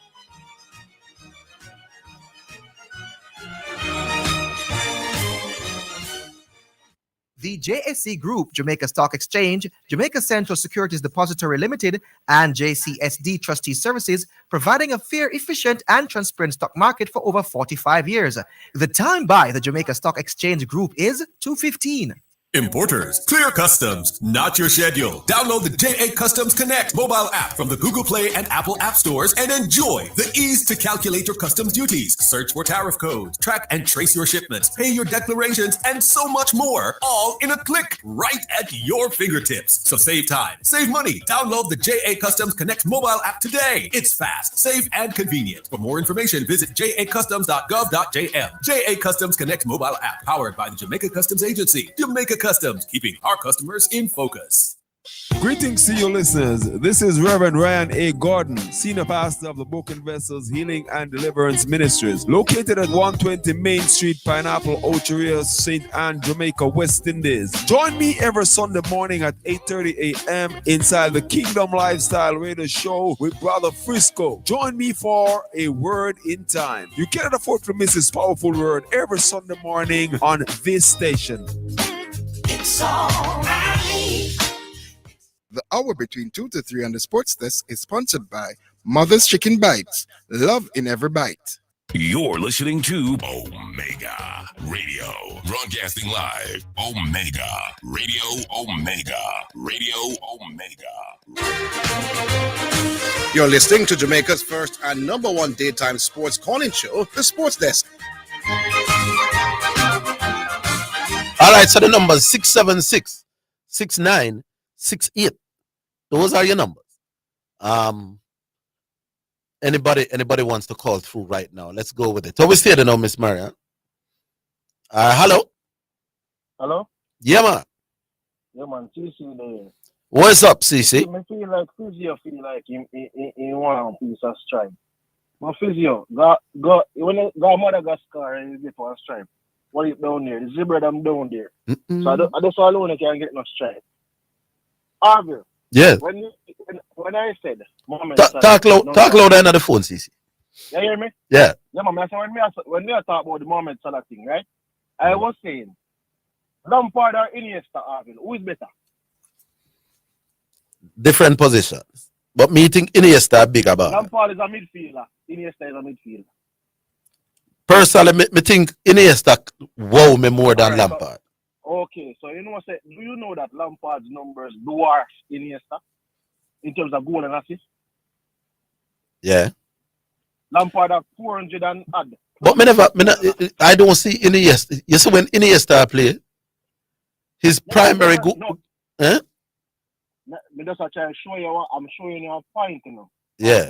When Salah, he must say, show me a next wide player. Salah is the primary goal scorer for Liverpool. By the time Salah came there. So it's not like you're going to say, oh, Salah play wide. He must score so much goals from wide. Salah is the primary goal scorer. Most of the opportunities are being created for Salah. Salah created himself. Can create opportunities to score himself. Yes. So if a man was say, so Salah is to Liverpool what Harry Kane is to Tottenham. And not necessarily you're going to compare Salah to another winger who is not necessarily for example, Wilfred Zaha is in his team. But you have a centre forward who is the primary goal scorer. So you can't compare Wilfred Zaha to Salah when Zaha's role in Palace at the time. Yeah, but I hear you. And these are great points. But does it change his argument that Salah is the best right-sided attacking player that the EPL has seen? No, All right. So my thing about saying that Salah is the best. If depending on how you look at it, you want to use numbers, fine. You probably use the statistics and say it. I would say the best winger the league has seen is Ryan Giggs.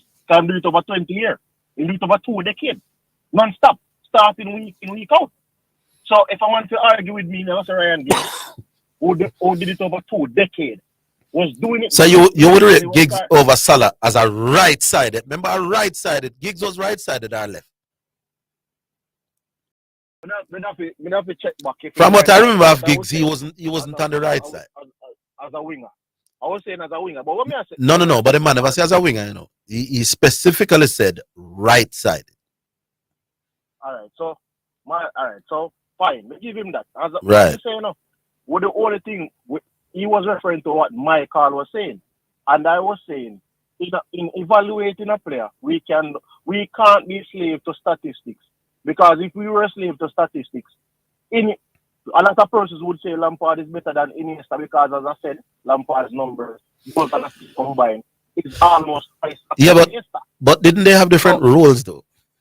All right. So I don't know that Iniesta's premium on scoring was as great. Iniesta was primarily in that Barcelona team as a passer of the ball, because when you have people like Messi up front. All right. So even as a passer of the ball, yeah, he have more assists than Iniesta.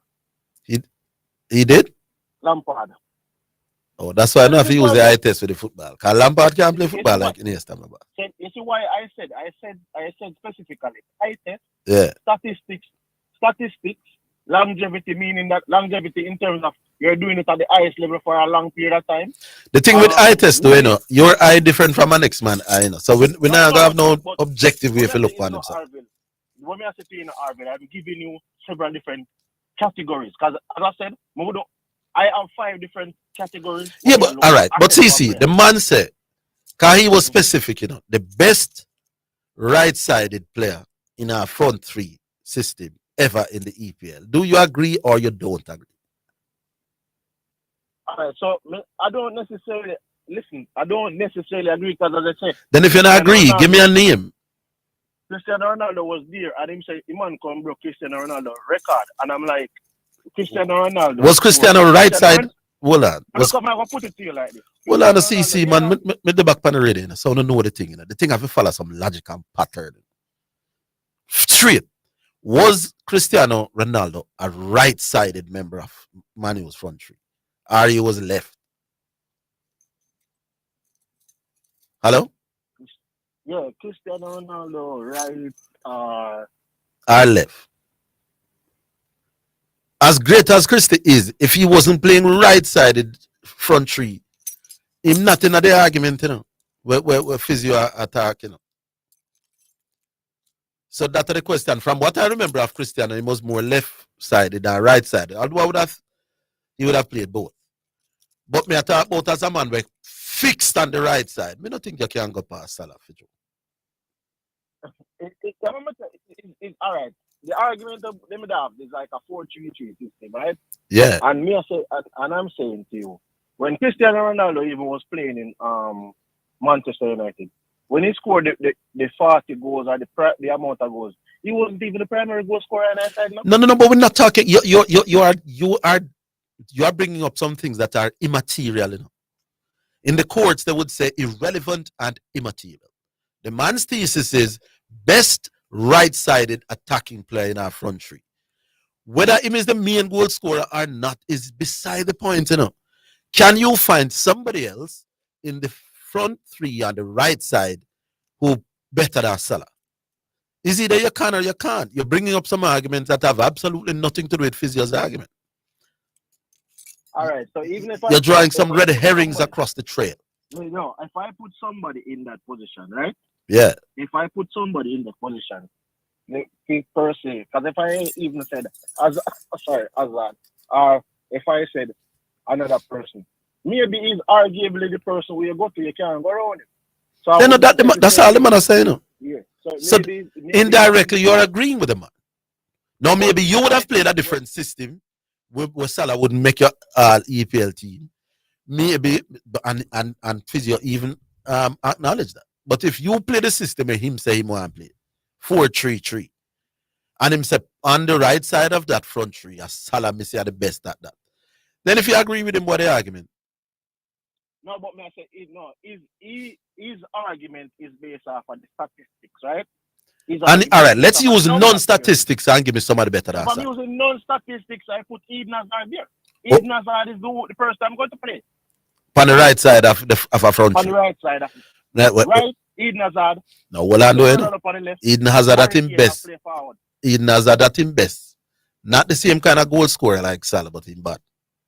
It's not a bad name. That's right. But Eden Hazard I will play there, man. I'm gonna tell you, the argument though. Let me touch on the point about the number and saying that the numbers aren't special. I never said necessarily in terms of his numbers overall don't be special. But what I was saying, Arvin, is that apart from this season, the first season that he came to Liverpool, he scored 40 plus goals in our competition. But outside of that, he never passed 35 goals again. So it's not like when you look at a Cristiano Ronaldo and a Messi who was scoring 50 goals per season in their league year after year after year after year. He was averaging like 33 goals a year, which is not bad enough. But I'm saying it's not like when people were talking as if. I don't understand what you say, CC, man. CC, simplify the argument. The man said 4-3-3, right side, Salah. No, I'm attacking the argument that when he said I was saying Salah's numbers aren't special. We don't argue, say, we don't put Hazard in a 4-3-3. We done with the conversation. Oh, you're done with that? About the conversation, the conversation where you're saying that when I said Salah's numbers weren't special, I was specifically saying that if Salah continues the form that he's in now, this would be his best season.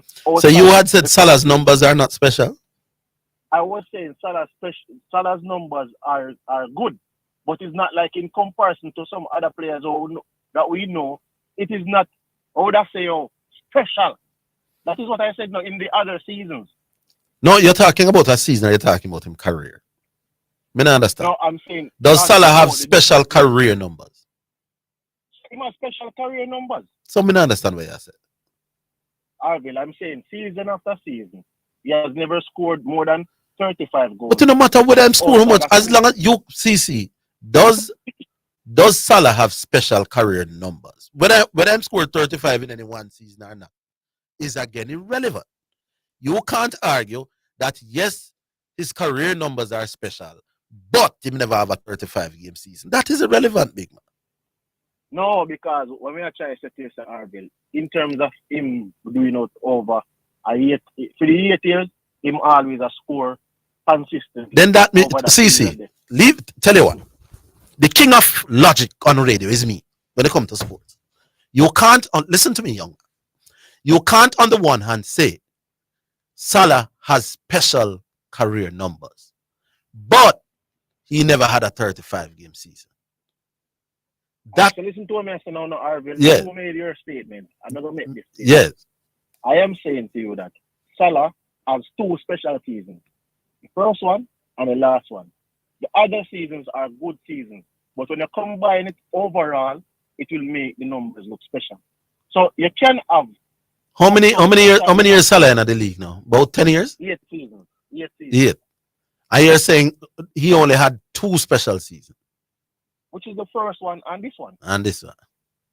I classify a special season scoring 35 goals and up. No, man. Oh, God, man. If you score 30, your season special. EPL, matter. If you score 20 goals in the EPL or 25 goals, that was a special season. How many times has he scored more than 25? Purely in the EPL. Purely in the EPL, the amount of times, I'm going to tell you the amount of times he scored 25 goals purely in the EPL. Yeah. Of his 8th season. Of the 8th season? Yeah. 25 or more? What? Yeah. 20 or more. 20 or more? 4 times. And this I going to make 5 times. So 5 of 8 seasons he scored 20 or more. No special season. Well, he gone 4 already. And this, how much goal he got this year? He's 18 goal already. So yeah, man. He's going to score 20. So you're saying 5 of 8 times he scored 20 or more. There's no special career goal scoring record. No, Arville, all I'm arguing is that, me I say, when you have a goal in a special category, notice when you just say, well, I'm going to say 25. And because you realize that you only have No man, but 20 goals a season. For 5 seasons, it's a special record out of here. Trust me. No, but they say when if you're not special, we can look for the amount of people who have 20 goals over a certain amount of seasons. Tell me the amount of people who scored 20 goals 5 of 8 times. That is you know, EPL are in a league. in the EPL. Top 5 league. In the EPL. Yeah. When we come back and give you the 5 of 8 is about is tell me that them people are special as well. But we'll leave it as a season. Alright, no problem. But yeah, with that, we take a break.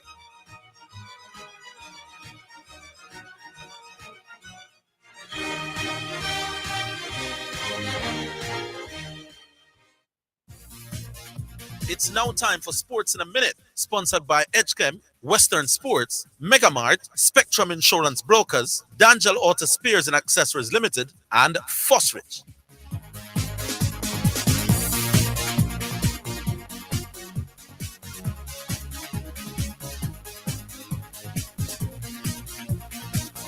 All right, we're coming to the sports in a minute. We really are. All right, so here we go now, people. Here we go. This one took me a little bit by surprise, I must tell you. All right, we're coming. All right, here we go.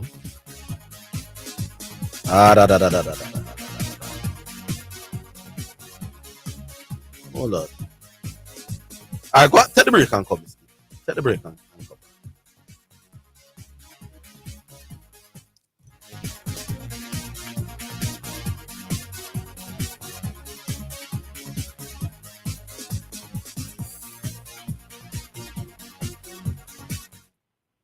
Get ready for a powerful day of unity and prayer. Join the Power Faith Ministries International in collaboration with the Jamaica Umbrella Groups of Churches for the 19th annual Heal the Family, Heal the Nation National Day of Prayer, January 8th, 2025 at the National Arena in Kingston from 7 a.m. to 3:30 p.m. under the theme, The Hour of Decision. Pastors, register your church today by calling 876-988-7638. Join us as we unite to heal the family, heal the nation. See you there.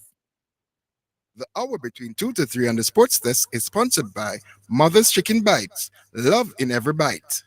You're listening to Omega Radio, broadcasting live. Omega Radio, Omega Radio, Omega.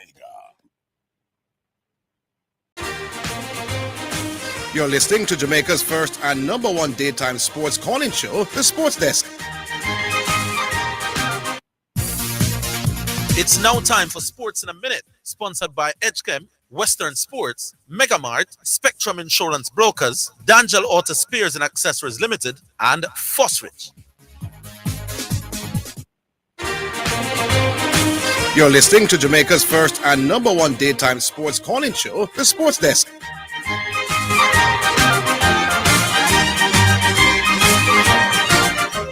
All right, so we're back. 676-6968. Those are your numbers.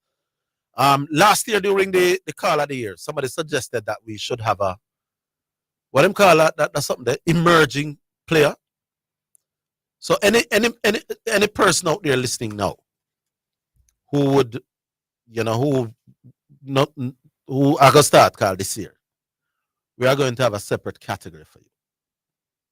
The people who start call this year can now be voted on as Rookie of the Year or Emerging Caller of the Year. It may be that Emerging Caller could still be the Caller of the Year, but we will try. If enough new caller we're consistent and we're good, we could have that category as well. All right, so we could go back on. Hello. Hello, Alvan. What's up, big man? What about numbers? My classmate, yes, I. All right. Yeah. I'll make it quick.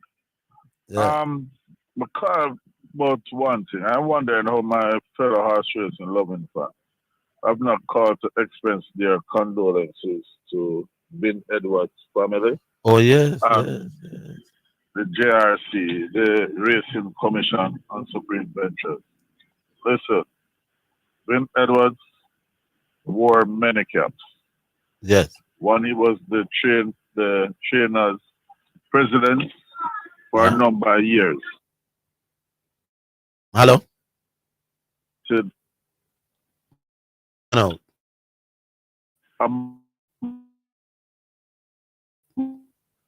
Mark. Came on that spot, yeah. Your phone I got in and out. Start again. Yeah, man. I'm on the road. You have to park. You have to park.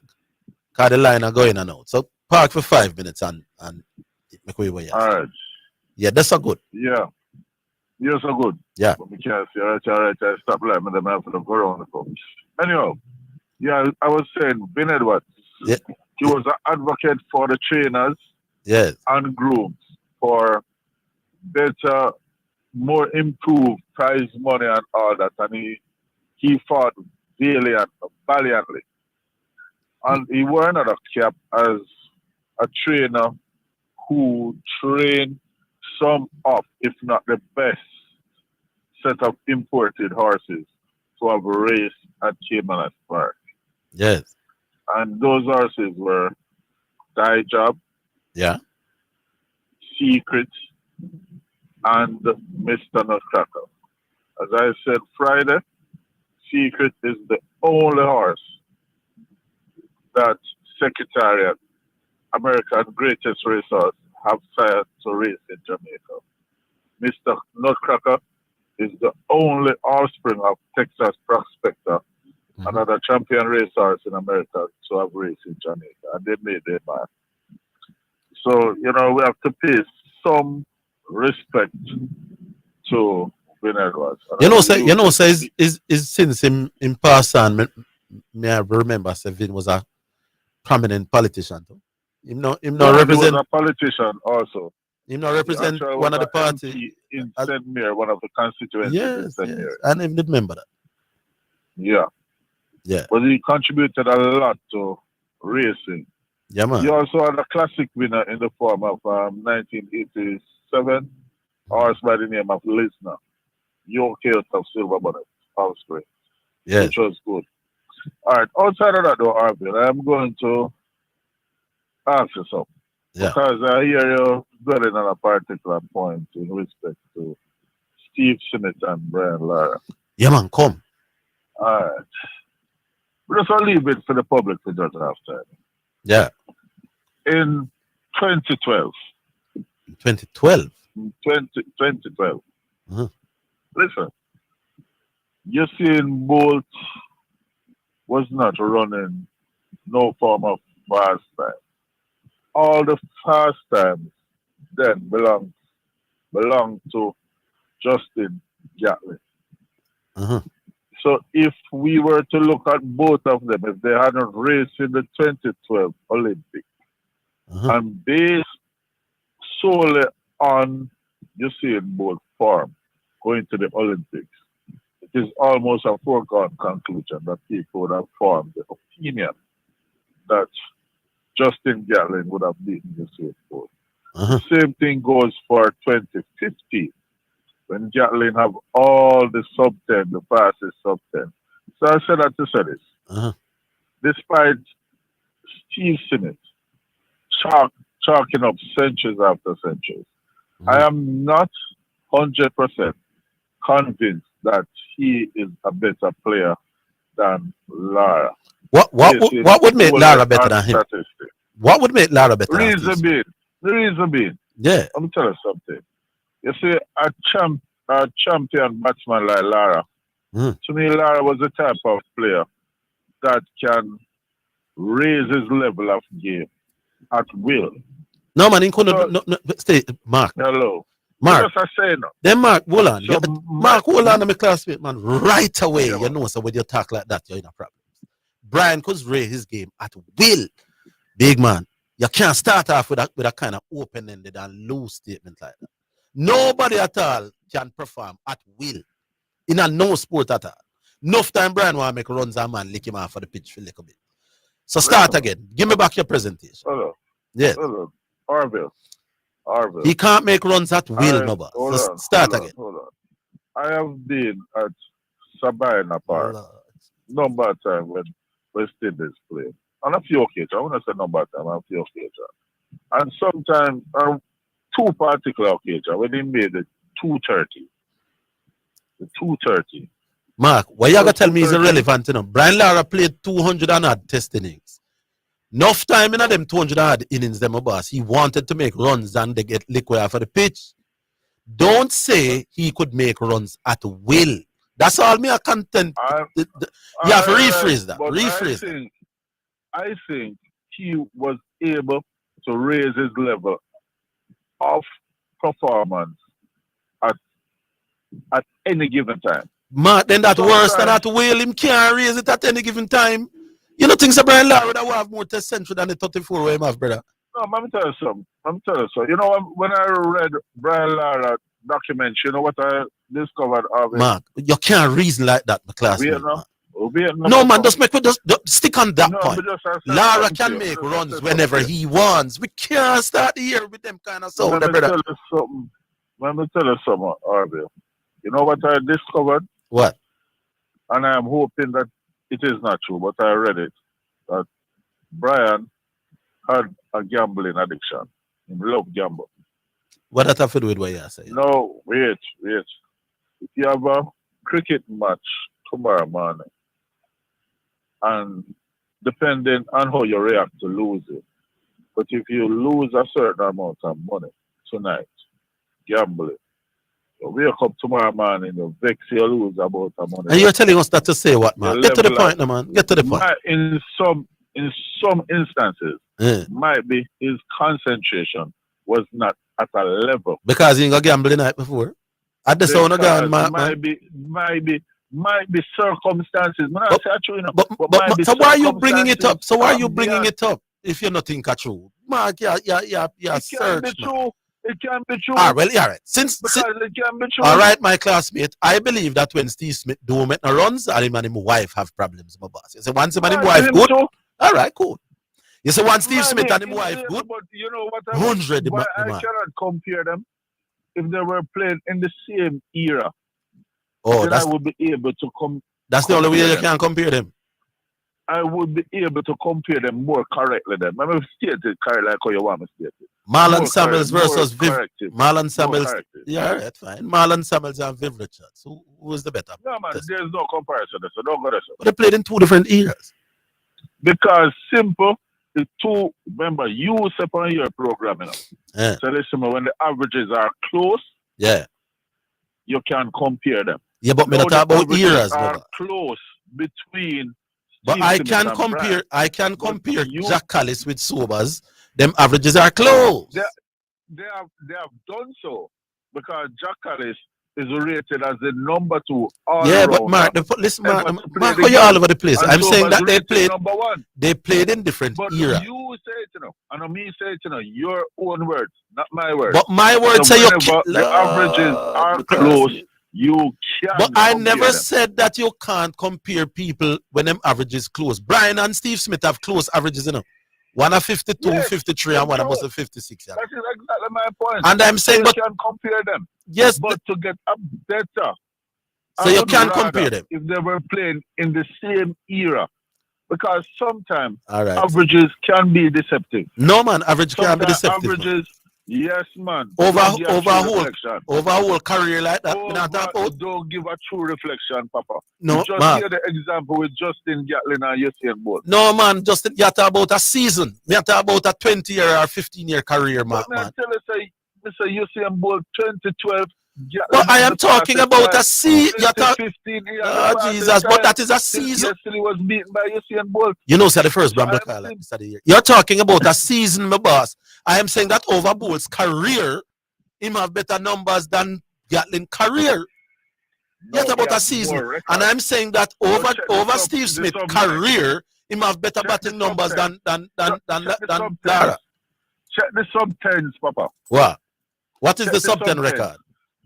Justin Gatlin have more sub-10 than Usain Bolt. A more impressive sub-10 he than does? Usain Bolt. No, tell me what the record is. You can't just make that statement there and just leave it here, Mark. Yeah, forget me the numbers. Yeah, man, the record. No, but Mark, I don't want you to tell me what the record is. The record here. It is your duty to tell me what the record is. You notice when I tell about Steve Smith, straight numbers, yeah, I get booked. Going into Tell me how many. 2012 Tell me how many sub-10s Going- has. No, hold on, man. Remember, what's the show one at a time, no man. Tell me how many Yeah, man. sub-10s has Bolt run in how many races, and how many sub-10s has Gatlin run in how many races. Don't just throw out some little anecdotal thing where you can't give me the specifics, my boss. Anecdotal. You know why it is not anecdotal? It is, despite I will right now I can't tell you the number. Then if you can't tell the It number, was man, a then you given not whole wait lot till you of- have a number, then, man. Remember saying, Arville, Yeah. although I don't have the numbers here with me, it is fair to say that it are known facts that Usain Bolt was not performing up to scratch going into the You're talking about He one was- season. Steve Smith never did that perform one couple seasons, Hello, no boss. again, you're talking about one season. Let's go to the second season. In Lord 2015, he was not performing up to scratch. All right, man. Me can't. Today, me can't reason something, brother. I am talking about career, Steve Smith career. Steve Smith done 114 games. Lara play 130 at game. The career me attack. Lara career, he can't. Steve Smith have better numbers, but maybe other callers will take it up more and explore on it more. I just throw it out. you just throw it up. You talk about Bolt one season and Gatlin one next season. Me not discuss season, me discuss career, but. So Steve Smith would have had some ordinary Remember, season. Steve So Smith's would career Brian. has not ended as yet. So you can't discuss career neither yet, Harvey. Weren't we saying that Brian Lara won at best in before him done play? Steve Smith's season has not yet ended. So your career has not yet ended. So you can't discuss career yet, Harvey. I could talk again, my friend. He's still playing. So career is out. So we never know how good Lara was till him done play, eh? Huh? And when Well, Lara don't again, retire, we here know we same go. bad.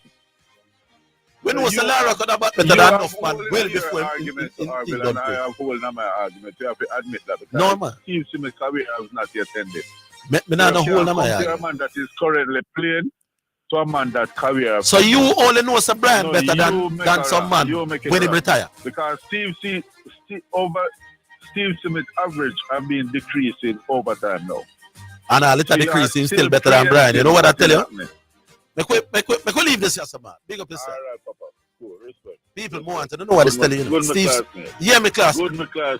Yes. Respect. Steve Smith has declined a lot in terms of averages the last 2 seasons. And him still average more than Brian. You know what I tell about Steve Smith in Pinnacle? We'll take the break. We're coming back.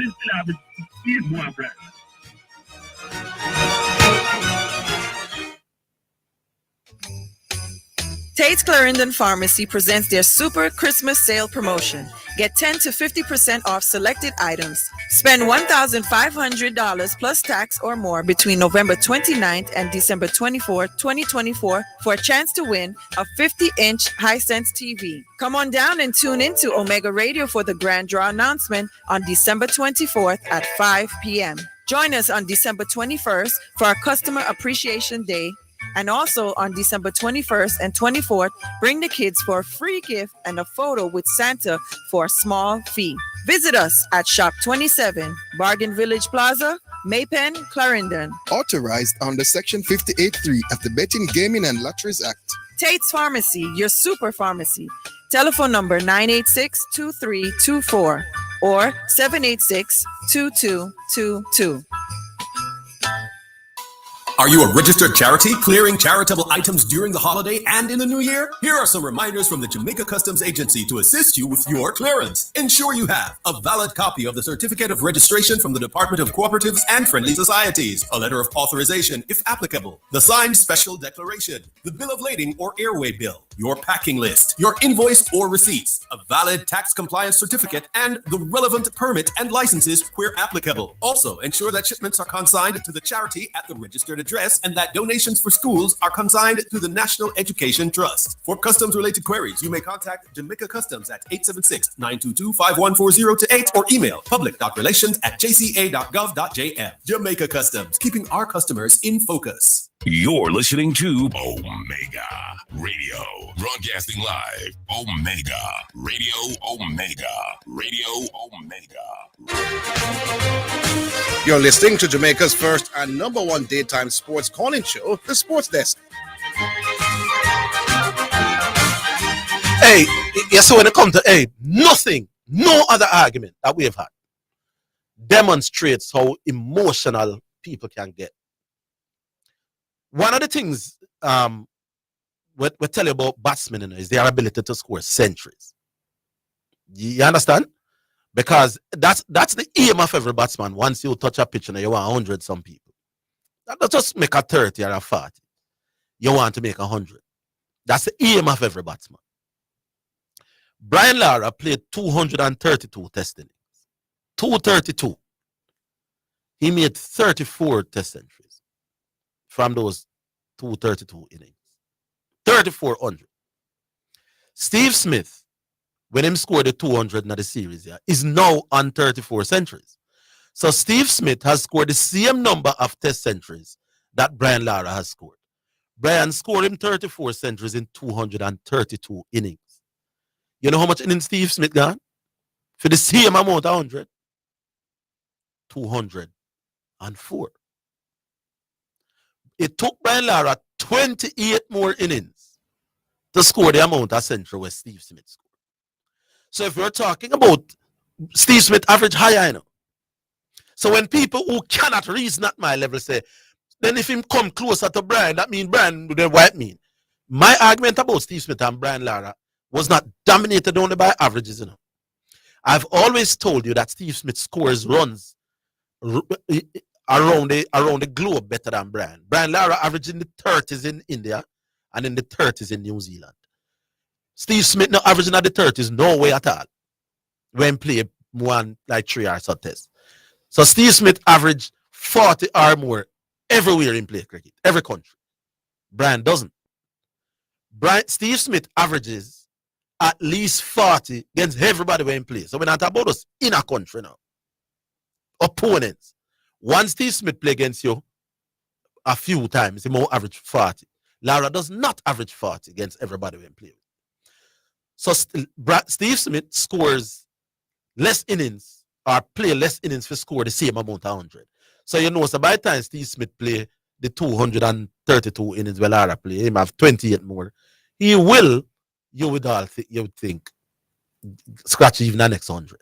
Which would mean that he scores centuries more regularly, innings-wise, than Brian. What if you stop the emotional something, you know? The highest anybody has gone on the ICC ratings in terms of what you do. As Steve Smith reached it, 938 points, you know. What we are talking about? So it's not just an average thing.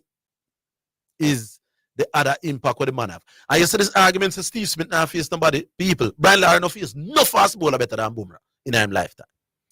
If Glenn McGrath was special, so is Bumrah. I'm telling you that. This thing's no bowling now go on. You see every time this argument go on about no bowling now go on, a Shane Warne and Muriel and Montabo. Stuart Broad and James Sanderson.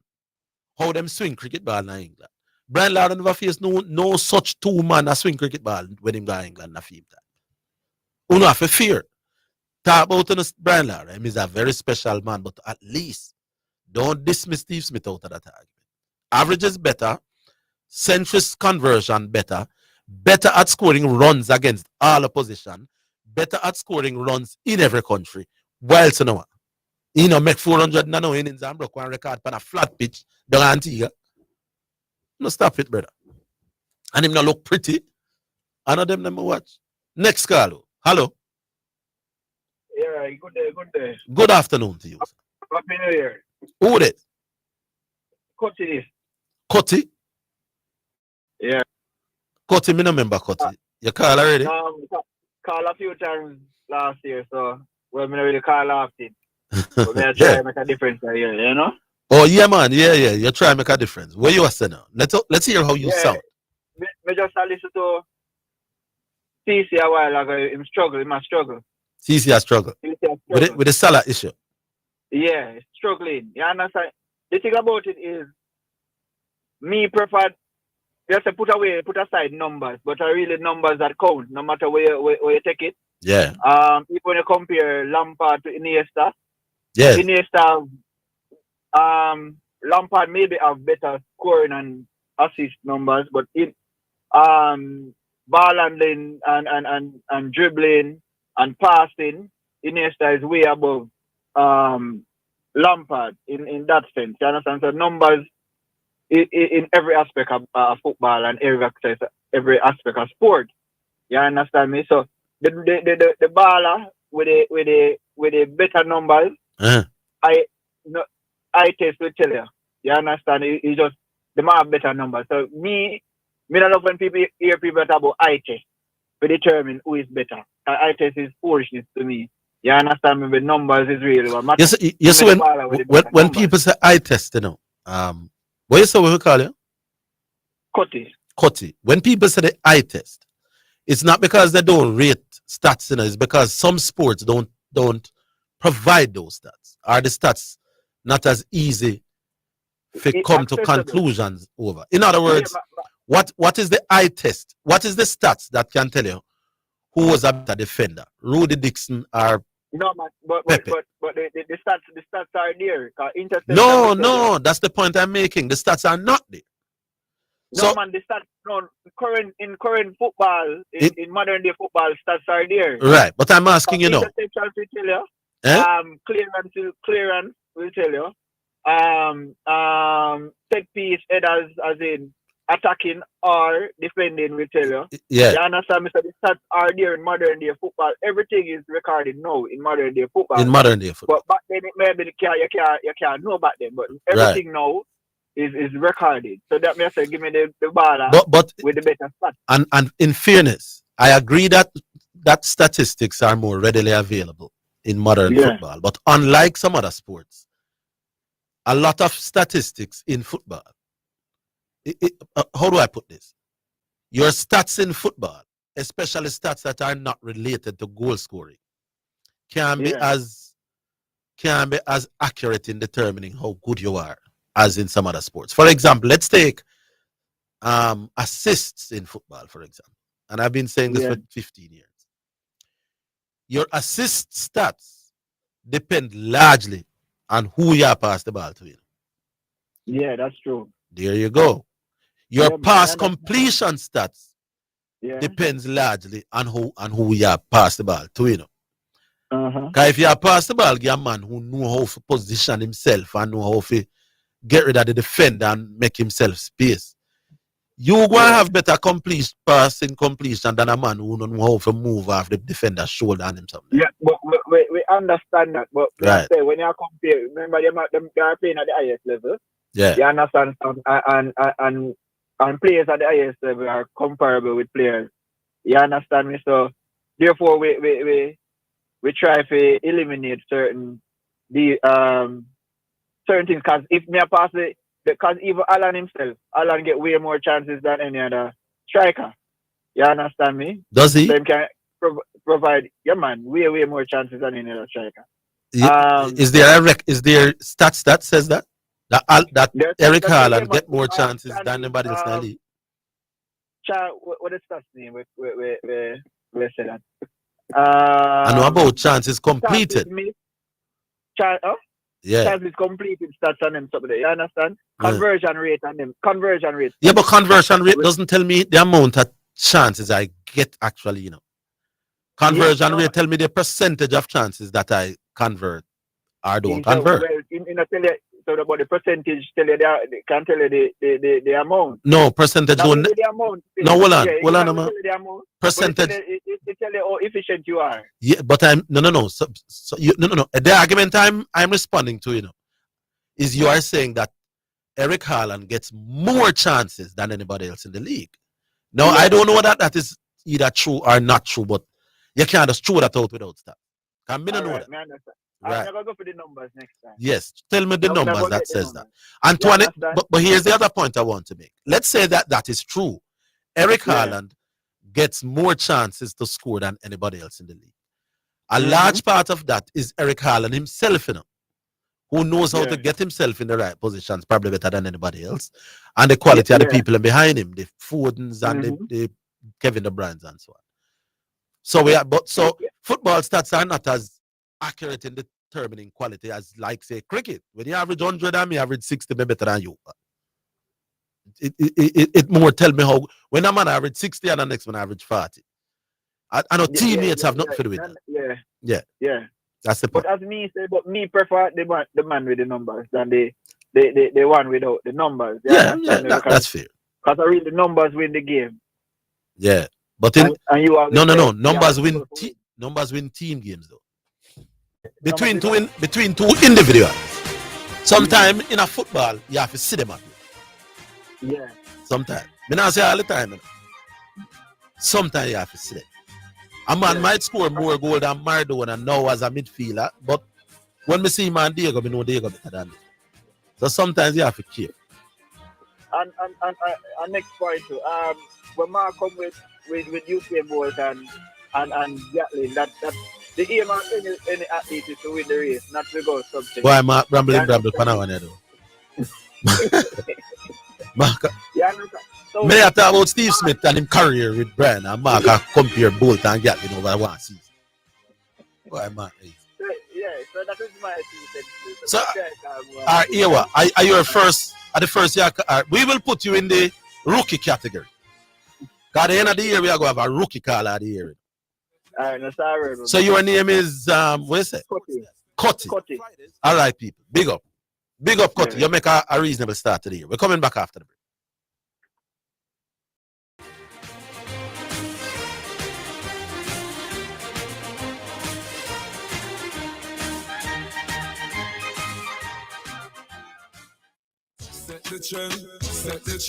The trend-setting sports desk, Mondays to Fridays, 1 to 4 p.m., is Jamaica's #1 call-in sports program.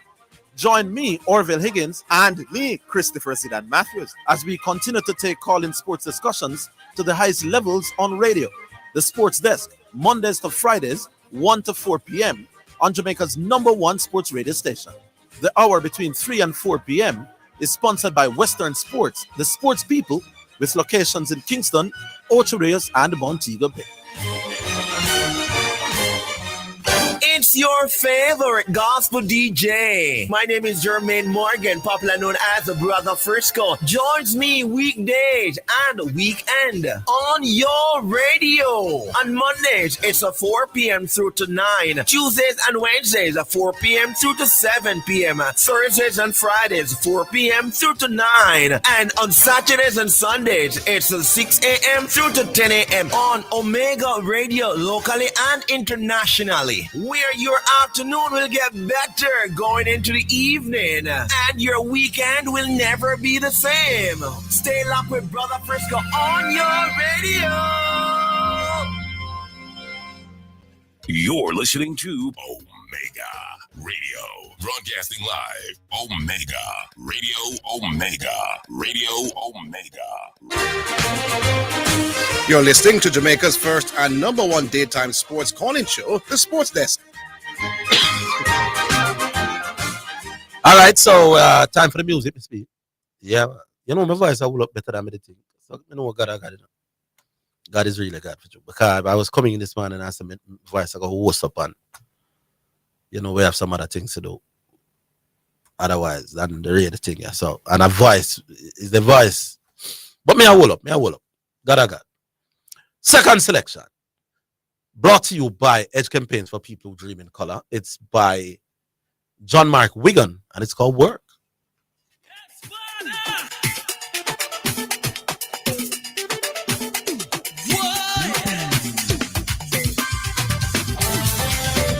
Push up your hand and say, we've seen how you work. I feel how you work. I see how you work, Jesus. How you work it. Yes. When I see my problems, you see platforms and stages, Jesus, that you understand, don't Jesus? I'm sure you're amazing, oh, in every season, and all of life's changes. I know who to call on, and who never fails me. In my problem, and it's still work. You're the remedy, it's still work. In the battle, Lord, it's still work. To give a victory, it's still work. On my mountain, in my valley, Lord, yeah. You're working for me. enemy came up against me, but my God nasty. Thought I was alone, like he didn't know God watches over me, protecting against every wickedness. He goes before me and behind me, working on the things that I can see. Good Lord, in my problem, let me still work. You're the remedy, it still work. In the battle, Lord, it still work. I see the victory, it still work. On my mountain, in my valley, working for me, working for me. In my mind, it still work. In the marriage, it still work. In the money, Lord, it still work. In the mortgages, it still work. On my mountain, them your work. Valley, Lord, your work. You're working for me, working for me. I see how you're working, and feel how you're working. We see how you're working. There is evidence you're working. It's all around how you're working. No one can deny you're working. You're working for me, working for me.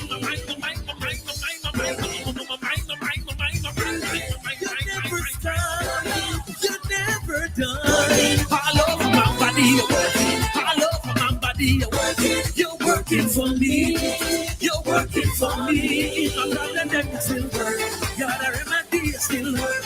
In the battle, Lord, you still work. To give me victory, you still work. On my mountain, then you work. Valley, Lord, you work. You're working for me. Working for me. Yes, Jesus. You've always been there. You've been faithful. Your hand is still on me. Your hand is still on me. You never stop working. Working for me. Working for me. All over my family. All over my family. All over my family. You're working for me. Again and again. Again and again. You're working for me.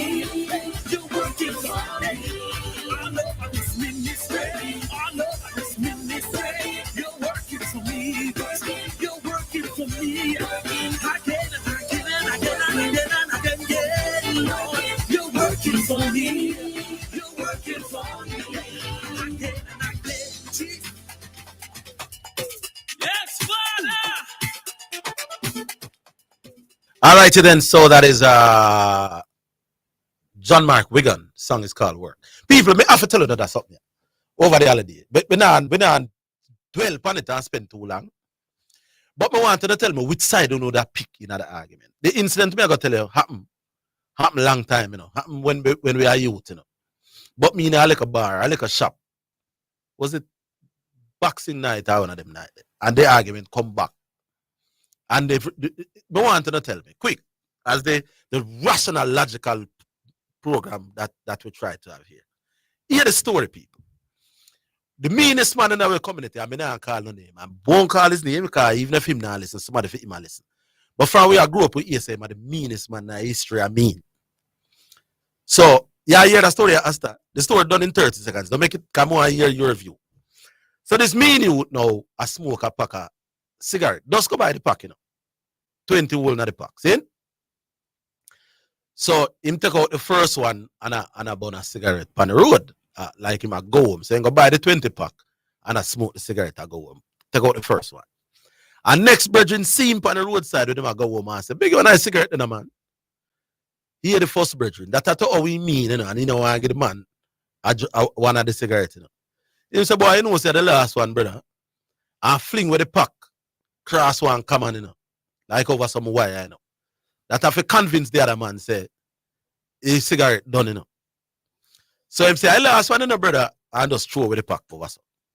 The other brother will beg him the light, will beg him the cigarette now. Hear how the box drop, you know. I say, but that box that drop, it not supposed to drop, so. It drop with a little more weight than an empty box supposed to drop. The brother go over the wire, you know, and take up the box a craving, you know. With 19 in it, you know. And decide, say, all right, am I own this? The brethren with that shit when now decide, say, him want back him cigarette there. And the brethren said, then how you for want where you know have brother, you know, remember no cigarette there and this. And the two man catch a fight, you know. Remember, you know, who you get it wrong, Miss B. Miss B, come here. No one hear this as a Christian lady. How do you solve this? The man will dash out the pack with 19 and I threw him and trick the man say I last one him smoke. Or the man will say, all right, that my cigarette no car none in my box. How would you rule, Miss B? People be come to sports, but the argument that we talk about this whole night, boxing night, or one of them night. Whole night it reach a legal and police and all. And that's the argument reach. Give me 30 seconds, Miss B. What would you do if you came on the scene, them send for you to come, as we say, split the difference in that argument? What would you do? All right, so in the first beginning, the man that had it, that legally owned it at that time, go buy it up a one shop. say that it is finished. When something finished, it finished, and him throw And it him fling away. it over, come on. Right? Yeah. And then another man realized that, no, man, this not empty. Yeah. This have been something and go for pick it. it up. Now the man will pick it up. Now is the legal owner to it because you throw it away. I You say say it it finished for me. It finished. It finished. And you see what So you know, if you show it, carbon, I say Alright, receipt, if you show it. no man, a receipt now for sure. What Yeah, that's what happened? we said, no. He was so mean. I mean. Mean. No, you imagine you have a box of cigarette and you took one out, leave you with 19, Yeah. and somebody else want one. And you you know, say one finish. get the man done. Yeah, that's right. Same knife for stick sheep, stick People, goat. who know, if you come there, hear the two, man. Who right and who wrong in that argument? We argue about this one whole night till about 4 o'clock, the man. Me not tell you which side me upon yet still. Anyway, me go back on the line. Hello. Hello. Yeah, man. Yes, Abel, big up for New Year and all the best going forward. Big up to you as well, my boss. Yeah, man. Zidane, big up in No, his absence. Zidane not there, man. Yeah, man, me saying I'm absent. Oh, in his absence. Cool. Me know him a listener, man. Yeah, man. Who this again? Flacco. Oh, Flacco. How you doing, Flacco? I do better than yesterday, you know. All right, that's Fucking good. life. That's good. Yeah. And Thursday, Friday is a testament how big the show is. Yes. Believe you me, when me say yeah, Zidane out and 2 callers could have come fill the slot. There you go. It's the kind of training, my boss. It's the kind of when you listen to Sports Desk and listen to me and Zidane, we kind of send you a road, go do that something. Yeah. And I just said the two Yeah, men man. just come and just hold this space. Them do really good. Yes. Yeah, man. Then me not tell you, man. Big up. Them cost when me say it, but the brightest. I when me say bright, me not talk about CX and whole level and Yeah, man, I know where you the set of people who argue most rationally and make the most sense. Sports says draw out them people more than any other show in our history. Yeah, man. So Yeah, I big up to preacher and correction, man. Yeah. Correction sound totally different as a host, brother. Yes, man. You sound good. You sound good for sure. Just me. So at that, and in I see him, but more send one look of condolences to the racing fraternity and Yeah, man. With family, Vin. Mr. Vincent Edwards. Yeah. Real stalwart in the racing industry. Yeah, man. Vin was a straight shooter. You know? That Vin reached a stage where Vin just talk out upon his mind. Like the guy. I like my spirit used to take Vin. For real, man. Yeah. But however, the divert look here now, come here, CC earlier. Uh-huh. You know, me not sure if I did ask him, but me not recall if I did ask him. And what merit he would have Hazard over Salah in our front three. You know, say on the him right just side. him just say him would I use. Yes. Did he say yeah? What did he say? I don't remember the reasoning. You know, for real. Cause for me, you know, in particular, me forward, I have to create and score goal, you know. Yes. So whether you're going to be the main scorer or not, I have to score goals. So if Salah going to give me more goals than Hazard, you know, think more want Hazard, you know. Well, it depends on who you have in your team still. Yes. But me I make a point, I say, Salah numbers are because he's the main scorer. But me can remember season in particular, when Salah even share golden boot with teammates. Yes. Yeah, one particular season, man have the same amount of goal. Mhm. So them share that. So you agree with Physio that Salah is the best right-sided attacking player ever in the EPL? Yeah. Me I struggle to find somebody better than him now. Me I struggle. Yeah. Me I Cool. struggle. Somebody will give me the goals and the assists where I provide. Yeah. Salah, it's difficult. It's difficult. Eden Hazard is good enough, but Eden Hazard wasn't as prolific a goal scorer. not going to give you the numbers because Yeah. Salah worst season as a goal scorer in the EPL since him return to the EPL, better than Hazard best season, Yeah, boy. Give me if I had to choose between those two, a Salah may I use as well. May I take Salah? But with the argument, the way you just had shared, me have a similar experience when I used growing up. What that? Where you share about your virgin there and the cigarette. Yeah. Where the man throw the 19 over the come and say cigarette done, and the man go over there and take up the cigarette. My virgin, then we used to go at the KNP. So Hold a line. Let's come back. Hold on.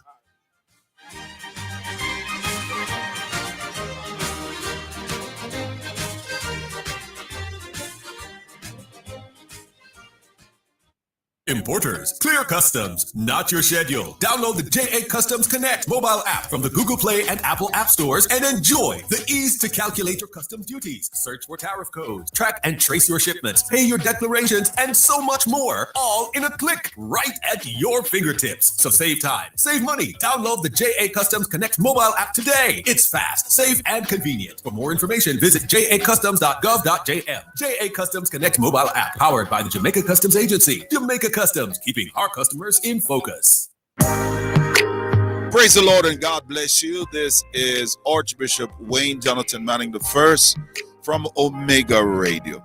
We'd like to inform the listening audience that effective immediately, KLAS Radio is officially Omega Radio now. You are listening to Omega Radio.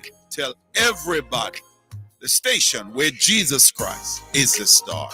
God on Sports. Sensible 89 FM Jamaica. Tell a friend, call a friend, tell everybody. You're listening to Jamaica's first and number one daytime sports calling show, The Sports Desk.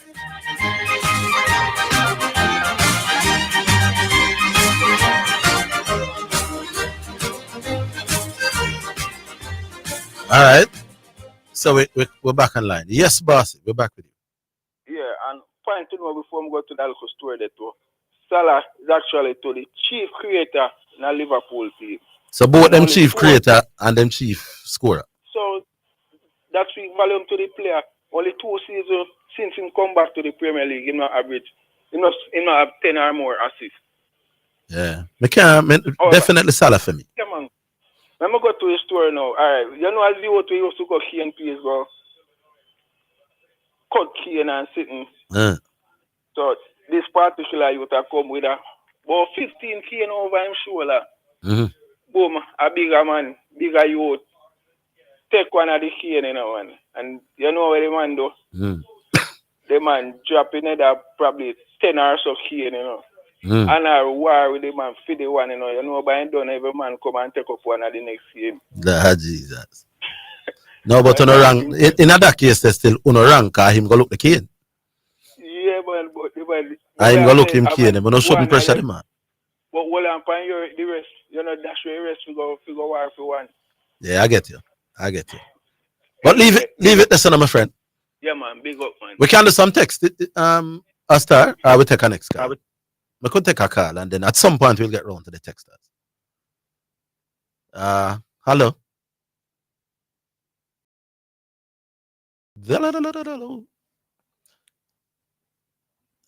Hello. Orville. Yes, sir. What's up, boss? Who is it? Happy New Year. Turkish. Who? Turks. How are you doing, Turks? Happy New Year to you as well. Happy New Year. Orville. How many lines you guys have? How many lines? Is how many lines there, Oscar? One. Oscar, I see you there. You have to say something. How many lines we have? About 2 or 3 lines. 3 lines. All right. So you have 3 lines. We had 30 minutes a while ago. Is that 5 minutes a caller? All right, there's no limit on the caller. No, man. We try for 5 minutes, but we now have a stop clock, And I remember commercials and everything in between. But you are here now. And, to be honest, yeah, one of the main reasons I'm not talking so often, because I like the program, and you have some of them rate highly. All right, I like your arm, I like your brain, you know. You like my brain? Yeah, man. You and the other like bright fiddle people with in the Jamaica. brain. Yes. Huh? You and the bright Yes, sir. people in Jamaica are fascinated by the way I reason. I agree. Yeah, man. All right. So let me get to the point now. Yes. Let me see it a little bit. So averages are your thing, right? It's the main thing. It's not the only thing. No. In your opinion. I just answered you.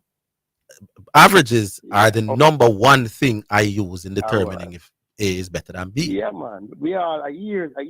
There you over this, you know. So me understand But when that. the averages are But fairly no, close, then you look at some other things. Yes. Yeah. Yes. So we just hear a point. That's why I'm calling now. That astonished me a while ago, you know. Yeah. Me I read with a man a while ago about Salah. Yeah. The greatness of Salah or whatever. No, my argument I know about averages in cricket, you know. No, man. Just don't interrupt me, man. Let All right. Make your presentation. So me hear you say to the man like something about Salah greatest, whatever position. And you know, me hear you ask the man, what the feel like? I mean, what the feel was like? I couldn't believe. What it feel like? What the feel was like whom I play against. The quality of your teammates and your opponents, yes. Yeah. Yes. Yes. So in terms of cricket, that don't matter. It don't matter. No, man, it matter. It does matter in cricket. But I've addressed that. Steve Smith, have you? Let me hear how you address it. I don't know that Brian Lara faced no better bowling than Steve Smith, my boy. I don't know that. Oh, man, that man wicked on the high, man. No, man, that's a myth. No, myth. You myth, don't know? I would argue that batting, bowling, fielding has improved now than in a Brian Lara time. No, man, dangerous. All right, let's work. Work with me now. Work with me now. Well, I'm gonna argue. No, I'm not work with it because it's a false premise. No. When I say work with me, let's examine it. I'm not work on a premise there. Then, brethren, the premise and then we can work. Hold on. It's a false premise. Lord have mercy, brother. Then if you think your argument big, hold on. You come to challenge Orville, who is unbeatable in discussions for reading in Jamaica. So sit then at least make Orville put you on his stand, man. But no, may I ask you this now, my boss? Then the public like when people challenge me, you know. Don't run out of the discussion, man. Let's say New Zealand. New Zealand. Who faced a bit? That you don't know who Brala faced. I never said that. No, but me never said that. Faced one of the greatest bowler of the Eastern cricket. Me were a little runner one. I said it a while ago. That's all. Let me ask you. New Zealand. Lara played against New Zealand, right? And Steve Smith played against New Zealand. Which New Zealand attack was better? Lara New Zealand or the New Zealand of the last 10 years? With Trent Boult and... No, I don't remember. Who that ball for New Zealand? Then if you don't remember, hold on. Yes, so the fact that you don't remember whether the New Zealand attack did better in a Brian time or now, you're already the on the back. Right. All right. So you're the on the back foot. Him average 47. Well, no, man. Don't. Two of the greatest England bowlers of all time in terms of swinging cricket ball. Which is who? James Anderson and Stewart Broad. The two of them take, there's 600 wickets for England. I could make the case that there has never been two bowlers in a Brian time better than them two, man. So, So New Zealand, I think, well, then brother, make we go through them. I agree with you. But I counter that. Yeah. Brian Lara, Steve Smith averaged 124 against West Indies. But you know what I'm not saying about West Indies, I know. So that was like padding him average, that padding me a whole, but padding that, you know. I'm not saying about West Indies, I know. Me and you know the West Indies not nobody. No, I'm not talking about my argument has nothing to do with West Indies. You say Brian Lara face better bowling than Steve Smith. Okay. I am prepared to challenge you upon an argument, but you are wrong. I may understand. I agree with you. Yeah. I agree with you. What is it you agree with? So, what is it you agree with? Steve Smith record against New Zealand and the way I say. No, that may I say no. I'm saying this argument that Brian Lara faced better bowlers than Steve Smith. Generally. Is that policy? It is an argument that is not as it's not a bad argument, you know. because Brian Lara faced some world bowlers. It's not. Is that a factor? Not? It is. It is worse at debate. It is arguable.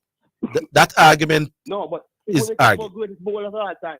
James Anderson and Stuart Broad, you never mention. Oh, you mean if they were mentioned, my boss? Will the bowlers that Brian? Then let me ask you the question as a world debater, man. The bowler, Lord Jesus, the bowlers that Lara faced against. When Lara met the 400 and the 375 against England, my boss. At the world record, when make against England, we hear saying special, you know. Now that England attack where Brian Lara beat up and broke the 2 world record, the flattest pitch in the world. Nobody upon them two-sided. All right, let's argue without those kind of exaggeration. Stuart Broad and James Anderson as a opening bowling combination is better than any 2 bowling combination where Lara met them runs against, especially in England. Okay? So Lara never faced Jimmy Anderson. No, man. Well, Lara faced Jimmy Anderson from. And that is the point I'm making, you know. Him no face Stuart Broad in England at dance cricket ball. You get the point I'm making? The New Zealand bowlers, them Brian Lara used to face, no better than the New Zealand bowling attack. See? Now you could say that Australia, that Brian Lara faced McGrath and him faced Gillespie and him faced Brett Lee them. I am prepared to argue that the trio of Josh Hazelwood, what name, Pat Cummings, and the left arm pace for them, why name keep slipping me, is as good a pace trio as anything that Lara faced against Australia. Because Lara never really faced opposition. We have like no, man, if you listen to what me I say, you don't have to ask me I say. I can tell you what I say. I am saying to you, Shane Warne. Like I guess the bowling peers. I am saying Shane Warne is an exception, but Shane Warne and the other little leg spinner. But the pace bowling attack where Australia have now, although Steve Smith would not play against Australia still. But brother, Lara no face no fast bowler from India way better than Bumrah. But Steve Smith have your face. So no stop it. Eh? Give me Shane Warne. With them there. You're gonna Shane Warne. Me no give you Shane Warne. Gillespie anything over them 3 bowler right now. No man, McGrath and Gillespie. McGrath, Gillespie and Lee are no better as a Shane Warne. Over that 3 right now. But you not understand what I said to you. Me give Shane Warne. Lord Jesus. If you just listen to me I say no brother. Shane Warne alone. Lord Jesus. You gotta listen. Thank you very much. Now, I am saying the Australian attack with Brett Lee, Gillespie, McGrath, and Shane. Shane Warne is world class. But I am prepared to tell you that the trio that Lee, Gillespie, and McGrath are no better than Cummins, Hazelwood, and Michelle Starr. You see, even if there's a difference, it's not that wide, but that is insignificant because Steve Smith no face them, you know. With him variety, Shane Warne. Come on, Bill, man. Do you know the average? Well, I know. Do you know the averages of the man wicked at? Anyway, if you want to believe that, you believe that. But here I know. Me come here do this, you know. Me have some holy packer. Shana Paul and Lara. Lara. Who are the better batsman? Lara. Why? Because Lara dominated opposition more than Shiv did. Oh, dominate. Yeah. So if me have 2 of them for choose, Lara go and score quicker. So what I'm trying to tell you is Steve Smith that dominate just like how Brian Lara dominate. Yes. He make more century in quicker time. So never dominate, but he average like 1 run below Lara. No man. When I say dominate, I mean that. Steve Smith dominate a match yet. Oh, you never seen dominate a match? When you say dominate, what you at? Him took and make some runs. Oh, I jokes and jokes. Make we leave it there, my boss. Make we leave it there, sir. All right, brother. Make we leave it there, sir. All right, next cool. time. Yeah, man. We'll take the break. We're coming right back.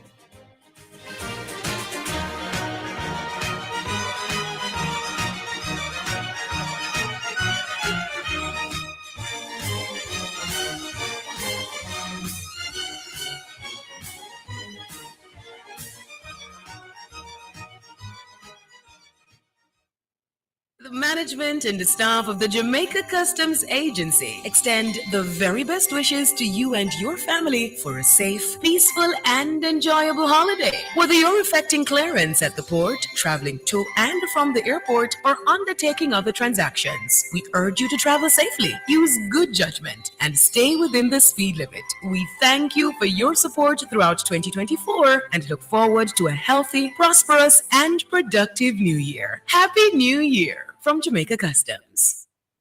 Greetings to you listeners. This is Reverend Ryan A. Gordon, Senior Pastor of the Broken Vessels Healing and Deliverance Ministries, located at 120 Main Street, Pineapple, Ocheria, St. Anne, Jamaica, West Indies. Join me every Sunday morning at 8:30 a.m. inside the Kingdom Lifestyle Radio Show with Brother Frisco. Join me for a word in time. You cannot afford to miss this powerful word every Sunday morning on this station.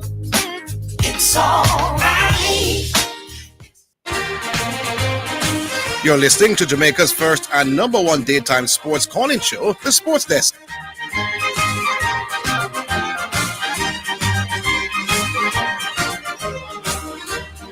Listen, anybody where and music time, no?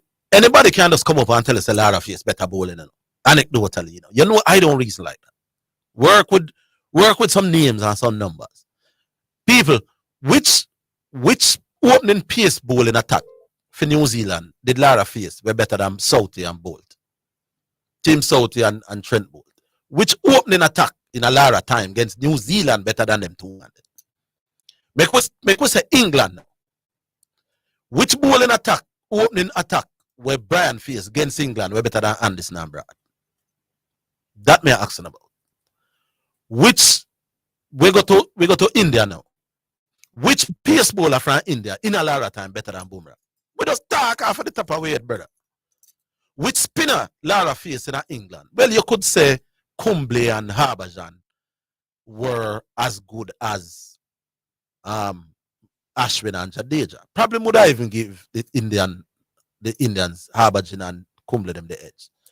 But I'm telling you, people, it's not like the Indian Jadeja is one of the greatest left arm spinner the game has ever seen, Ashwin is one of the greatest half-break bowler in the world has ever seen as well. We don't know what I talk about like cricket now play now. I know what I tell. Anyway, make way. Oh, text now? All right, cool. Text message. It's now time for text messages on the Sports Desk. Orville, if you and your friend went fishing, you caught a big fish, took him off the hook, and while putting the fish in your bucket, he fell back into the water. Minutes later, your friend caught the very same fish. Do you have the right to claim that fish? The man that threw the cigarettes away no longer own them. This is a rapper. Don't make me laugh. The man said the man having receipt for cigarettes and buy up a piece of reed shop. And the other man can't claim it, although him say it packed down still. Legally, I would love to hear my legal friends, but we argue about it till the almost light. Happy New Year to you, Orville and Zidane. All the best. Big up, Victor. Orville, I heard. No. Where that one at? How many I see this yet? Orville, I heard Mark comparing Gatling to Bolt based on Gatling sub-10 performances. I thought Asafa Powell had the record for more sub-10s. In that case, based on Mark's argument, shouldn't Powell be rated above Bolt? Or am I wrong about the Powell record?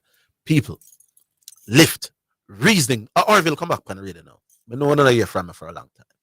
Bright something I come with. It's not just sub-10s you have to tell me about. So Asafa would have run more sub-10s than Bolt for sure. The more accurate way of deciding who was better is A, who ran faster times. And Asafa clearly, and Bolt would have clearly run faster than Asafa. But B, percentage. How many sub-10s does Bolt have in how many races? So let's say Asafa have 96 sub-10s in 140 races. And Bolt have 70 sub-10s in 75 races. You would still have to say that Bolt was the more dominant sub-10 sprinter. You don't have to come with them numbers. Merely to say that you have more sub-10 times than me don't mean that you are more dominant at me in running sub-10s. It's about percentage of sub-10s the races run. You don't come now, man. Remember me, I get to write up in the paper. Body, you know, me and Zidane, by bright sounding people. But now I talk to someone, oh, the one Higgins not good enough. And them kind of sounding people that rate me.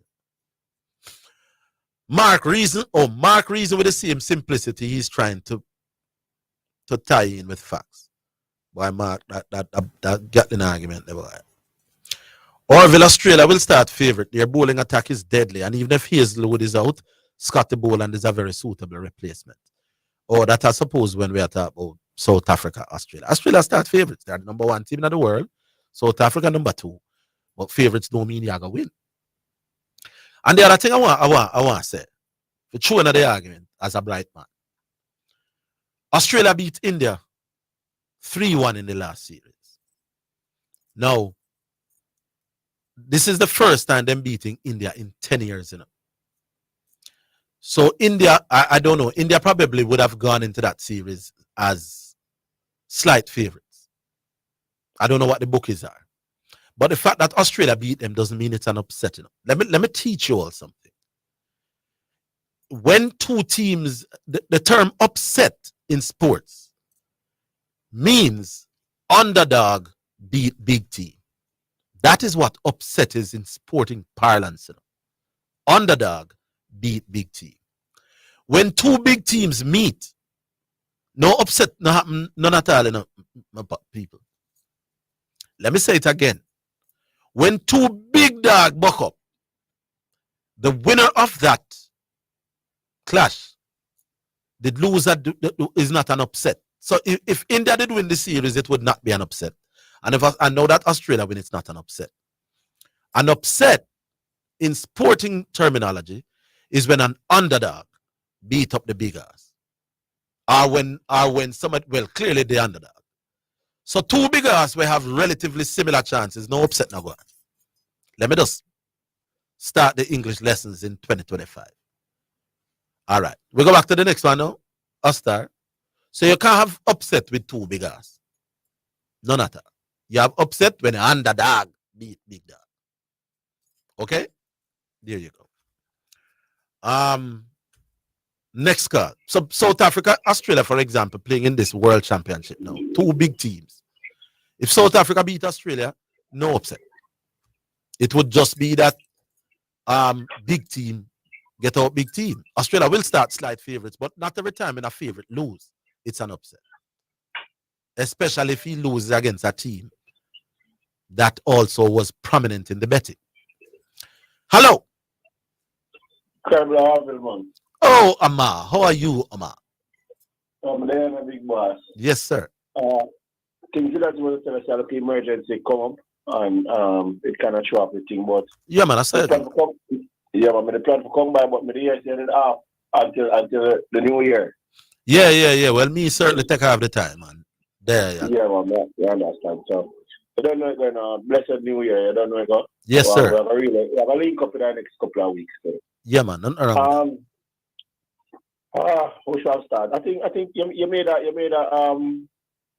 a point just now about batsman and you know about them and them team around them. Yeah. About making runs. No, not batsman. I said that about footballers. Oh, footballer. Yeah. So you are saying that the team around the footballer is more important than the team around the cricketer? Yeah. If you're good in cricket, the quality of your teammates makes less of a difference than in a football. So if you put a big bat in our worthless team, it will impact his performance less. I didn't say completely won't affect it. You know? Okay. Well. No, man, it has a less. But you have the idea that it may because if the man is out, it doesn't stop him. Yeah, man. The quality of your teammates in batting has a bearing on how well you do, but that bearing is less than in football. Yeah. Okay, that's understood. All right, so I hear because business and thing in and out for the conversation. Yeah. Did I hear either Physio or CC? They were saying that the club didn't get a good Liverpool team. That was what they were really arguing. No, not as far as I know. Oh, because I think they were saying that Klopp had to build a Liverpool team. No, I know that bull did I say. I never remember the argument, but that wasn't it. Okay, because like I said before, and I know most of them coming at me because I said that New Zealand was arguing about what Klopp achieved at Liverpool. Yeah.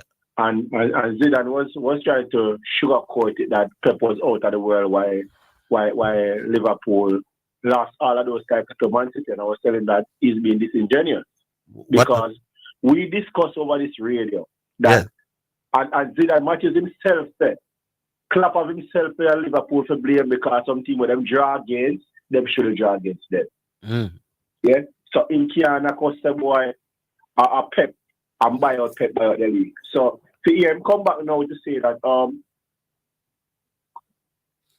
Klopp was going up against a world Man City team, that's why. But isn't that you blame Klopp to lose to a Man City team? No. But isn't that true? No. Klopp get 90 odd points most of the 2 times and still lose the league, The truth is that there's no such team in the league now, like what City was in at them time. So any assessment with Klopp, that must be put into consideration. No, and like I said to him in the argument, yeah, we can be honest, that listen, those seasons that Liverpool got 90 odd points, yeah, they could have gotten more because we come to the agreement that listen, some teams. Yeah, man, but Omar, if you score the most points ever to come second, then you have to take that in. Let me give you a sprinting example. Yesterday the race where Bolt ran 9.58. Yeah. You have a brother from England, from the USA. We run 9.69 in the same race, 9.69, and I saw if I run 9.83. You said that 9.69.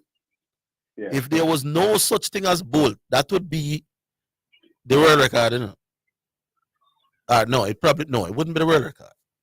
But it would be, he would have won the Olympic gold. But we understand, no, but that is a point like that, and I told him that listen, John, that I don't see that's a comparison. No, but a Tyson game name. Tyson Gay, it is not a bad argument to say Tyson Gay did not win Olympic gold. Because there's a man called Bolt where him did have to run against 9.69 on a normal condition go and win the Olympics in my boss. But Bolt was in the race with 9.58. Now, if Zidane's argument is that 98 points or 96 points, normally I go win the Premier League, but City has scored 100, then that is a good argument. No man, and like I said to him in the argument, because this was what it came down to, Yeah.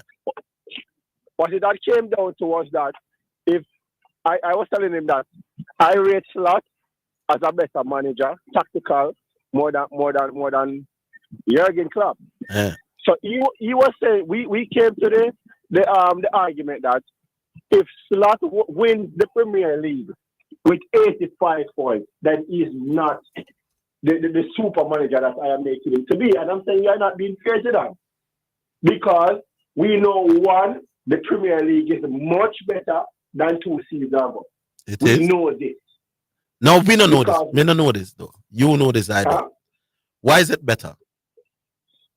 Because I think all the teams have gotten better. The Newcastle, the Aston Villas, the Brighton, all of these teams are much improved. Here what you do. Yes, you answer that argument. Me lose it to the football argument and the basketball argument. Me kill the cricket argument them every day. So when him come back, you and him talk about that. This is why this show is so special, because we have different areas of strength. Me not gonna argue with the EPL standard higher now than 2 years ago. Make you answer and talk about that.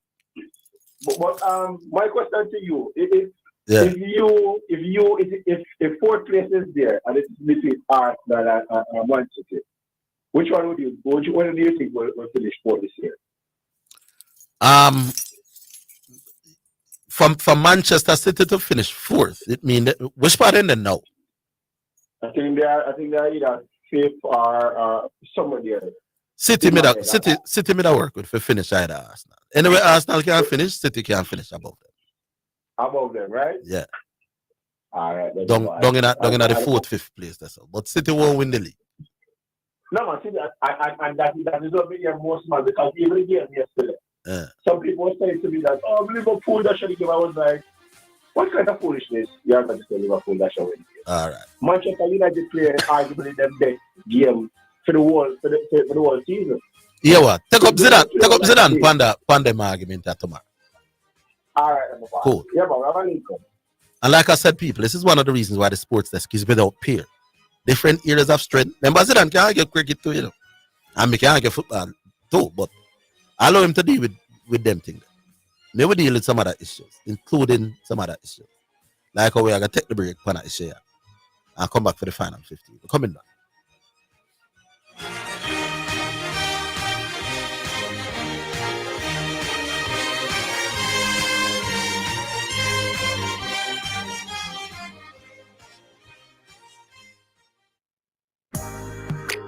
Praise the Lord and God bless you. This is Archbishop Wayne Jonathan Manning I from Omega Radio. We'd like to inform the listening audience that effective immediately, KLAS Radio is officially Omega Radio now. You are listening to Omega Radio. Tell everybody, the station where Jesus Christ is the star. God and Sports. Sensible. 89 FM Jamaica. Tell a friend, call a friend, tell everybody. For financial news and the latest developments in the business community and economy, Financially Speaking is the top choice. Join me, your host Errol Gregory, Mondays and Wednesdays at 12:30 p.m. as we look at current economic issues, provide small business tips, and help you to build your business and portfolio. That's Financially Speaking, sponsored by Jamaica Stock Exchange, JSC Online Trading.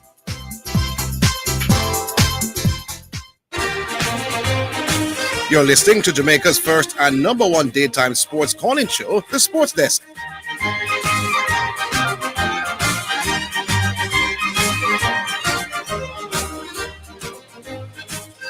All right, 15 minutes left now. We go back online or start? All right, who do we have? Hello? Hello? All right, so I'll start. I plug it in. I plug in the next caller. We take it now. Hello?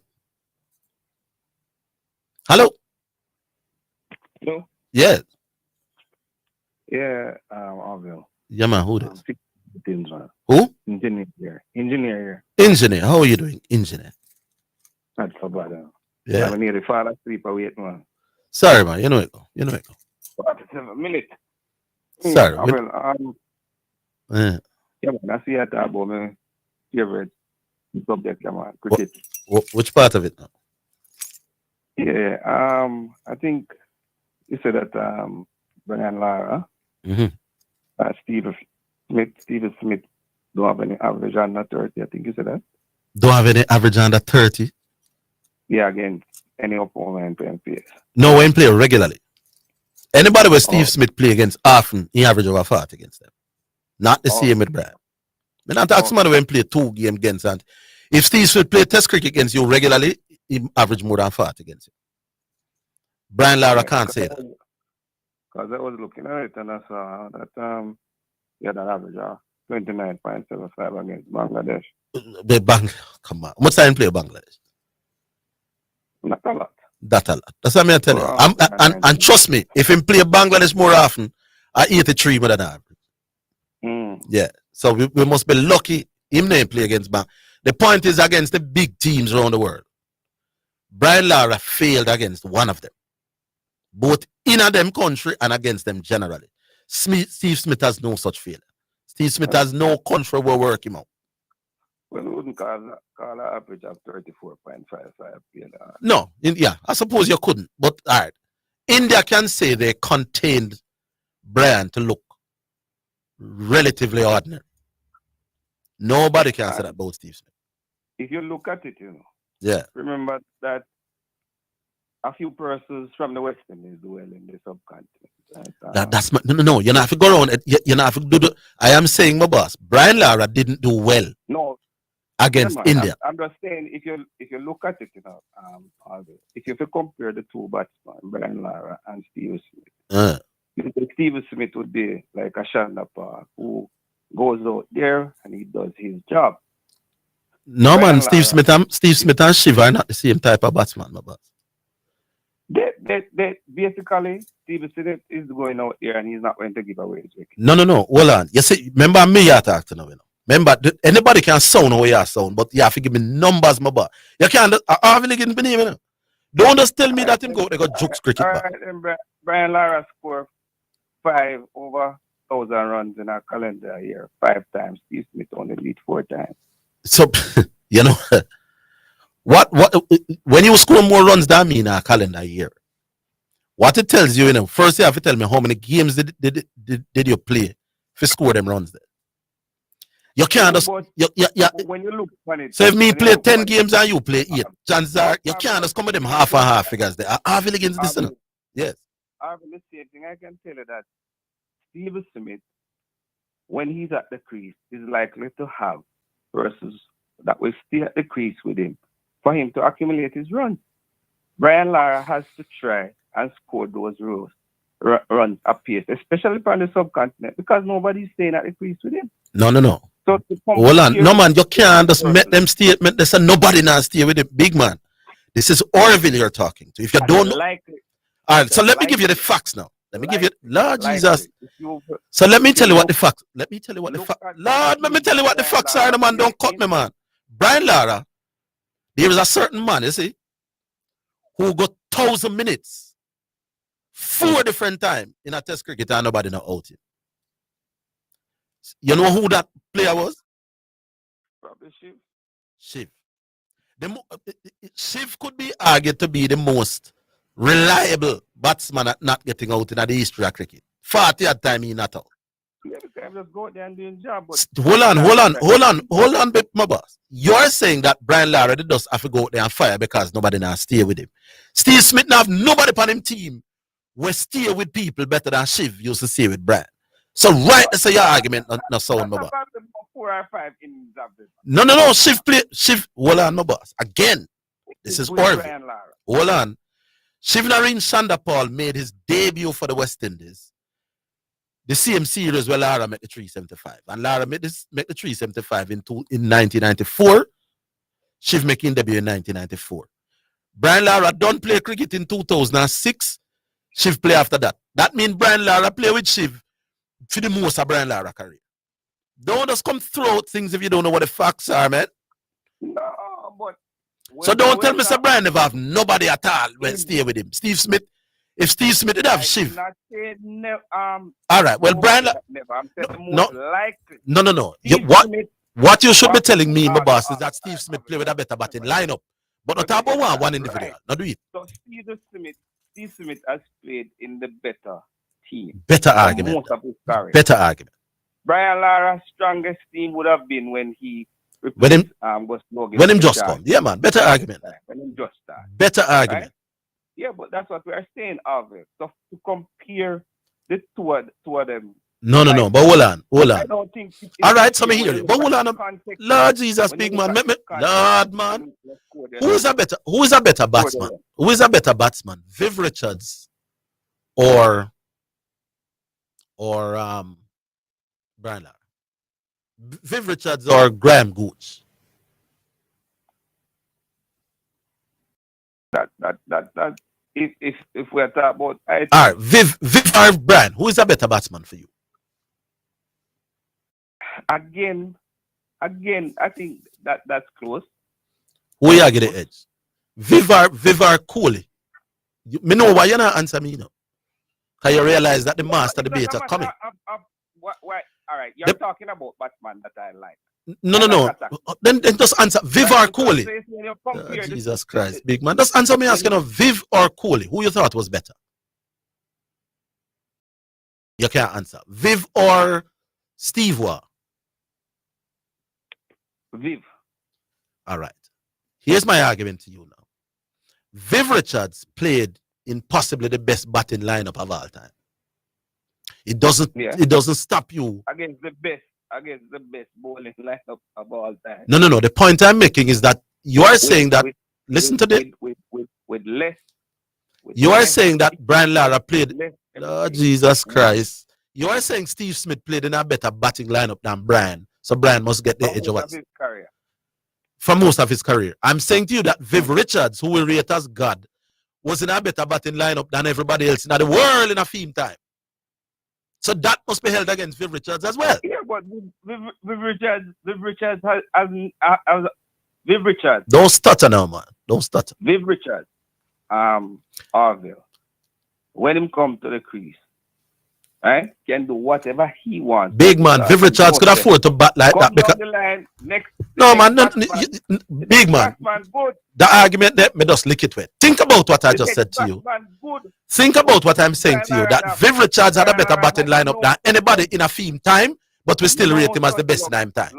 Argument done. Rethink that and come back tomorrow. Come back with a better argument for counter that. Okay? We want to squeeze one more. You so many deal with people. The level of reason when we come on the radio and I'm right up, we get another paper for them something. Brian Lara played in a better, Steve Smith played in a better batting lineup than Brian, so Brian must be better. All right, fair. Viv Richards played in the best batting lineup in the world in a theme time, but we rated him as above everybody in a theme time. So clearly the quality of his batting lineup never stopped us from rate Viv. Why is it stopping us from rate Steve Smith over Brian? Full argument. Okay? Next card. But no other caller you call back. Yeah. Welcome back, Sir Higgins, and a happy new year to you, sir. Preacher. And I must, yes, sir. I said it publicly, let me say it privately. I applaud your efforts at sitting in when we weren't here. Yeah, man, just running a little leg in the world related. You know what I mean? Yes. Sir. But you know, there's no comparison to yourself and Zidane Matthews. When both of you are on the air, it's what want to call it? Box office. All right. Cool. Yeah, man. Who on the show today? Garvey. Who will close the show today? You. You know, say Preacher. opening acts are usually people who, you know, you just use them for get the thing warm up. but the closing acts are usually the big acts. You hear that, Garvey? Lyrics. So, me not even too sure if more getting on a competitive energy with Garvey, because Garvey's an opening act, man. We don't deal with them things. Anyway, yeah. 22 occasions teams have started 30-5 or better in the NBA. And in this year, we have two teams. We have 22 occasions prior to this year. Yes. Right? This year we have OKC. I think they are 30-4, and we have the Cleveland Cavaliers. They are 31-. Right. You know that 95% of the teams that started that well have made the second round in the NBA. Good. 86% of them have made the conference final. That started at 30-4. Yeah, 30-4 or better. I've made at least a conference final. No, man. Second round. Teams that have started 30-4 or better, 59% of the time have made the NBA finals. 86% of the time they have made the conference final. Oh, okay. And 54% of the time they have gone on to win the NBA. So you're saying at least half the teams that start the way Cleveland start now go on to win? Yes, sir. Okay. Then why are we not giving Cleveland a chance? But OKC has had a similar start as well, because they are 30-4. Right. Now, we're chirping about, you're chirping about Cleveland, but you're not chirping about OKC. No, I never realized that OKC was doing that well, to be honest. Right. It's just because how Cleveland did start. Me, I said, Zidane, then, but I them did catch me. Okay. Yeah. The thing about Cleveland, and I think Correction mentioned it before, Donovan Mitchell has the experience of playing. I mean, I don't think he has gone beyond the second round in the NBA. Right? Yeah. And that was last season. And he's the main protagonist on their team. Yes. Right? But I think they're missing some veteran presence and leadership. when it comes to playoff basketball, having that, that veteran caliber player, somebody who has been there, done that, can add that kind of leadership, that sagacity. Garvey, you started calling the show using words, and so you should return to that. I'm going to give you a word to go and look up. Sagacity. It's from the root word sage, which means wise one. All right? You know a novel called Wide Sargasso Sea?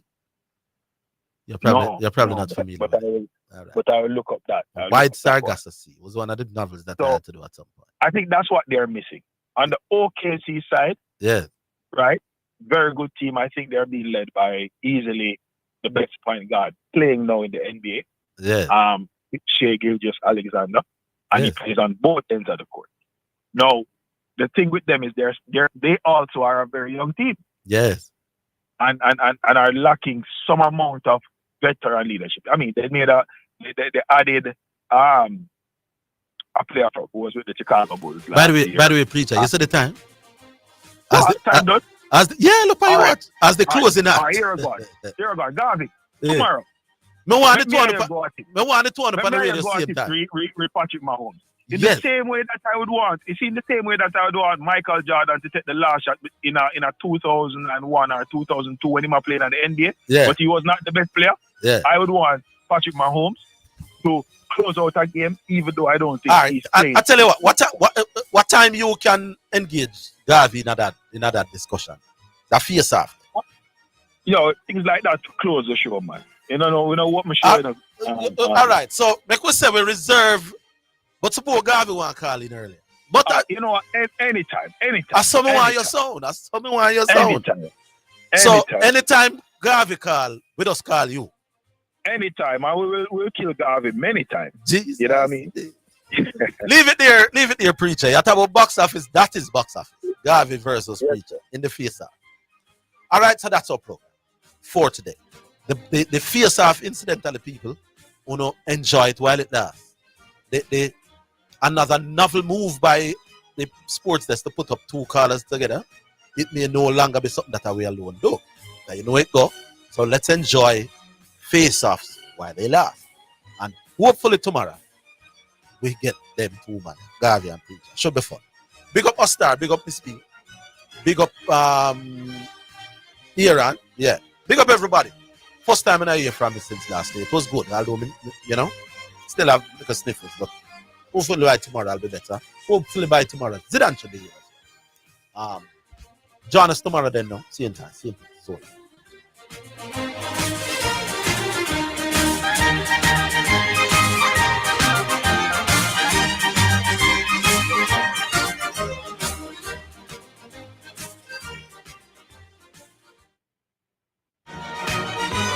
That's the Sports Desk for today. Remember to tune in and participate on the Sports Desk Mondays through to Fridays 1 to 4 p.m. Get ready for a powerful day of unity and prayer. Join the Power Faith Ministries International in collaboration with the Jamaica Umbrella Groups of Churches for the 19th annual Heal the Family, Heal the Nation National Day of Prayer, January 8, 2025 at the National Arena in Kingston from 7 a.m. to 3:30 p.m. under the theme, The Hour of Decision. Pastors, register your church today by calling 876-988-7638. Join us as we unite to heal the family, heal the nation. See you there.